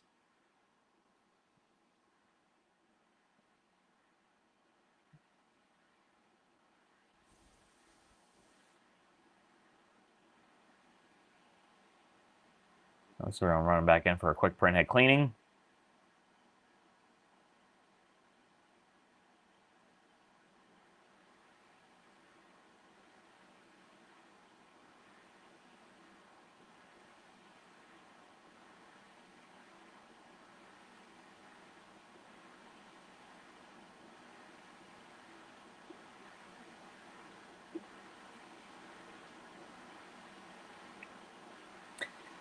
Like I said, don't forget, if you guys are definitely considering the O1 Omni, we are in the early bird savings right now. So this is exclusively for the product launch. You are saving up to $800 depending upon what it is that you are looking at, guys. Please, please, please, please, please, if you are very seriously considering this, please make sure you order through my exclusive link. I'm going to post that back in the comments for you guys. This content and stuff would not be possible if we, did not have your guys' support. So definitely, please make sure that you order through that exclusive link. It's back in your comments again. That is the best way that you can support us and our mission here. Too old to do this, or their plans to make it bidirectional in the software.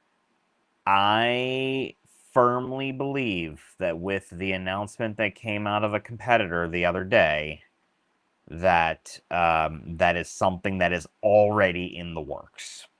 I would just say stay tuned.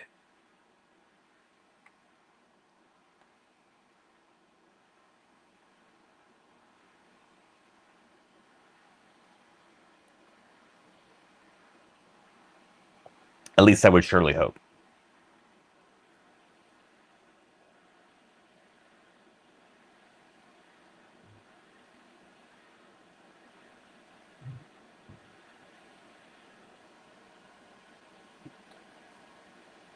It looks like we're rotating back here. Should be starting on that name. That'd be it. That quality is just wow.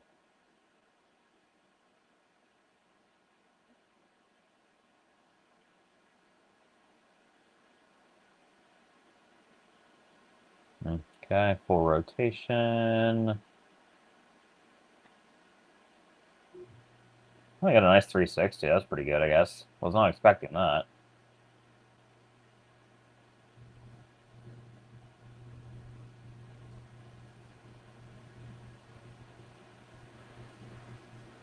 Looks like we're passing on the name now.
Yeah, that autonomous maintenance is definitely nice.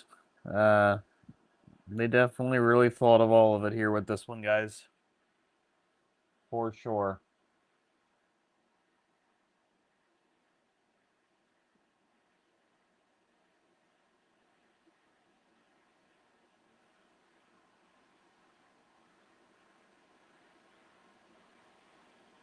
We are definitely coming down to the end of this one. Almost there. This was our last project of the night. We've been live with you guys for 3.5 hours, showcasing what this machine can do. Did a whole bunch of different projects, and we're just going to keep on adding over the course of the next couple of days, guys.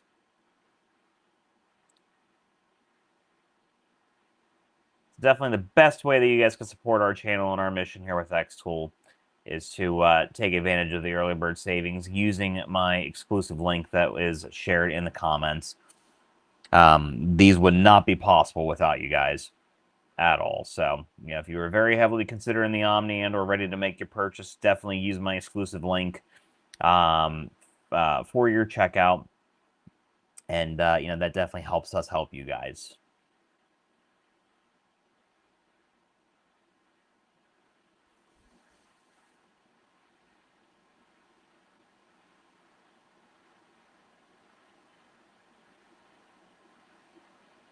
I definitely agree with you. And like I said, I think it really with every other machine that xTool has out there, xTool thinks of everything. So I would say that the possibility should be there at some point.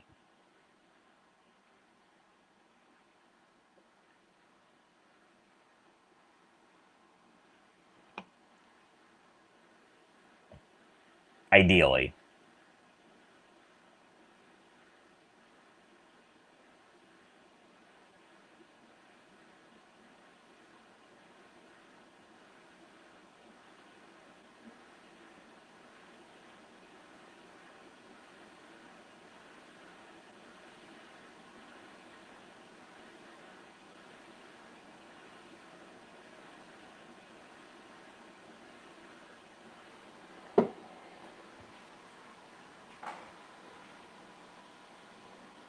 Okay. There we go. Rotary's coming down. And we are done. Let me pan the camera out here. That way I could out of the machine here. We'll show you guys the quality on that. This was a absolute full wrap that we did on a Yeti, completely covering up the original color, which was seafoam green. And let's get that out of the Omni. So we're gonna hit our button, to bring our carrier back out, and go ahead and we'll release it from the OR1. And absolutely just stunning, guys. Stunning. Beautiful. Full wrap. This originally was a sublimation wrap, completely covering up all of that seafoam green coloring that this was. I'm probably going to have to get her a pink cap. That way it actually matches now, because totally does not. But done on the Omni, O1 Omni by xTool. Fantastic work. So, other than that, guys, that is pretty much it for the evening here. Any last minute questions or anything that we could answer for you guys? Drop it in the commentary here real quick for us. Stay here for another minute or two. Any last minute questions that we can answer for you guys? See, really nice full-fledged wrap that we just did on a Yeti water bottle there.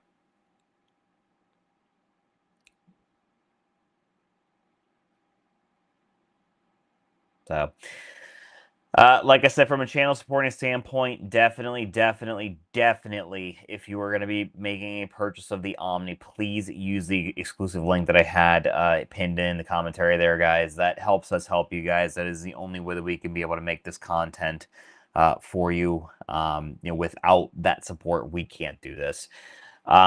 Please subscribe to our YouTube channel, Forge and Thread Supply Company. Same thing. Follow our Facebook page, also Forge and Thread Supply Company. If you guys are on the Tiki of Talks TikTok, you'll find us there also. And then if you do want to follow me personally on my DC page on Facebook, it's just under Richard Gianacora. You'll find me. But other than that, I hope you all have a wonderful night. Thank you for hanging out with me and going through some beautiful projects. And we will catch you guys on the next one here. Most likely tomorrow night, unless they throw in the towel and go to bed early. I doubt it, though. So other than that, have a wonderful evening. Thank you, and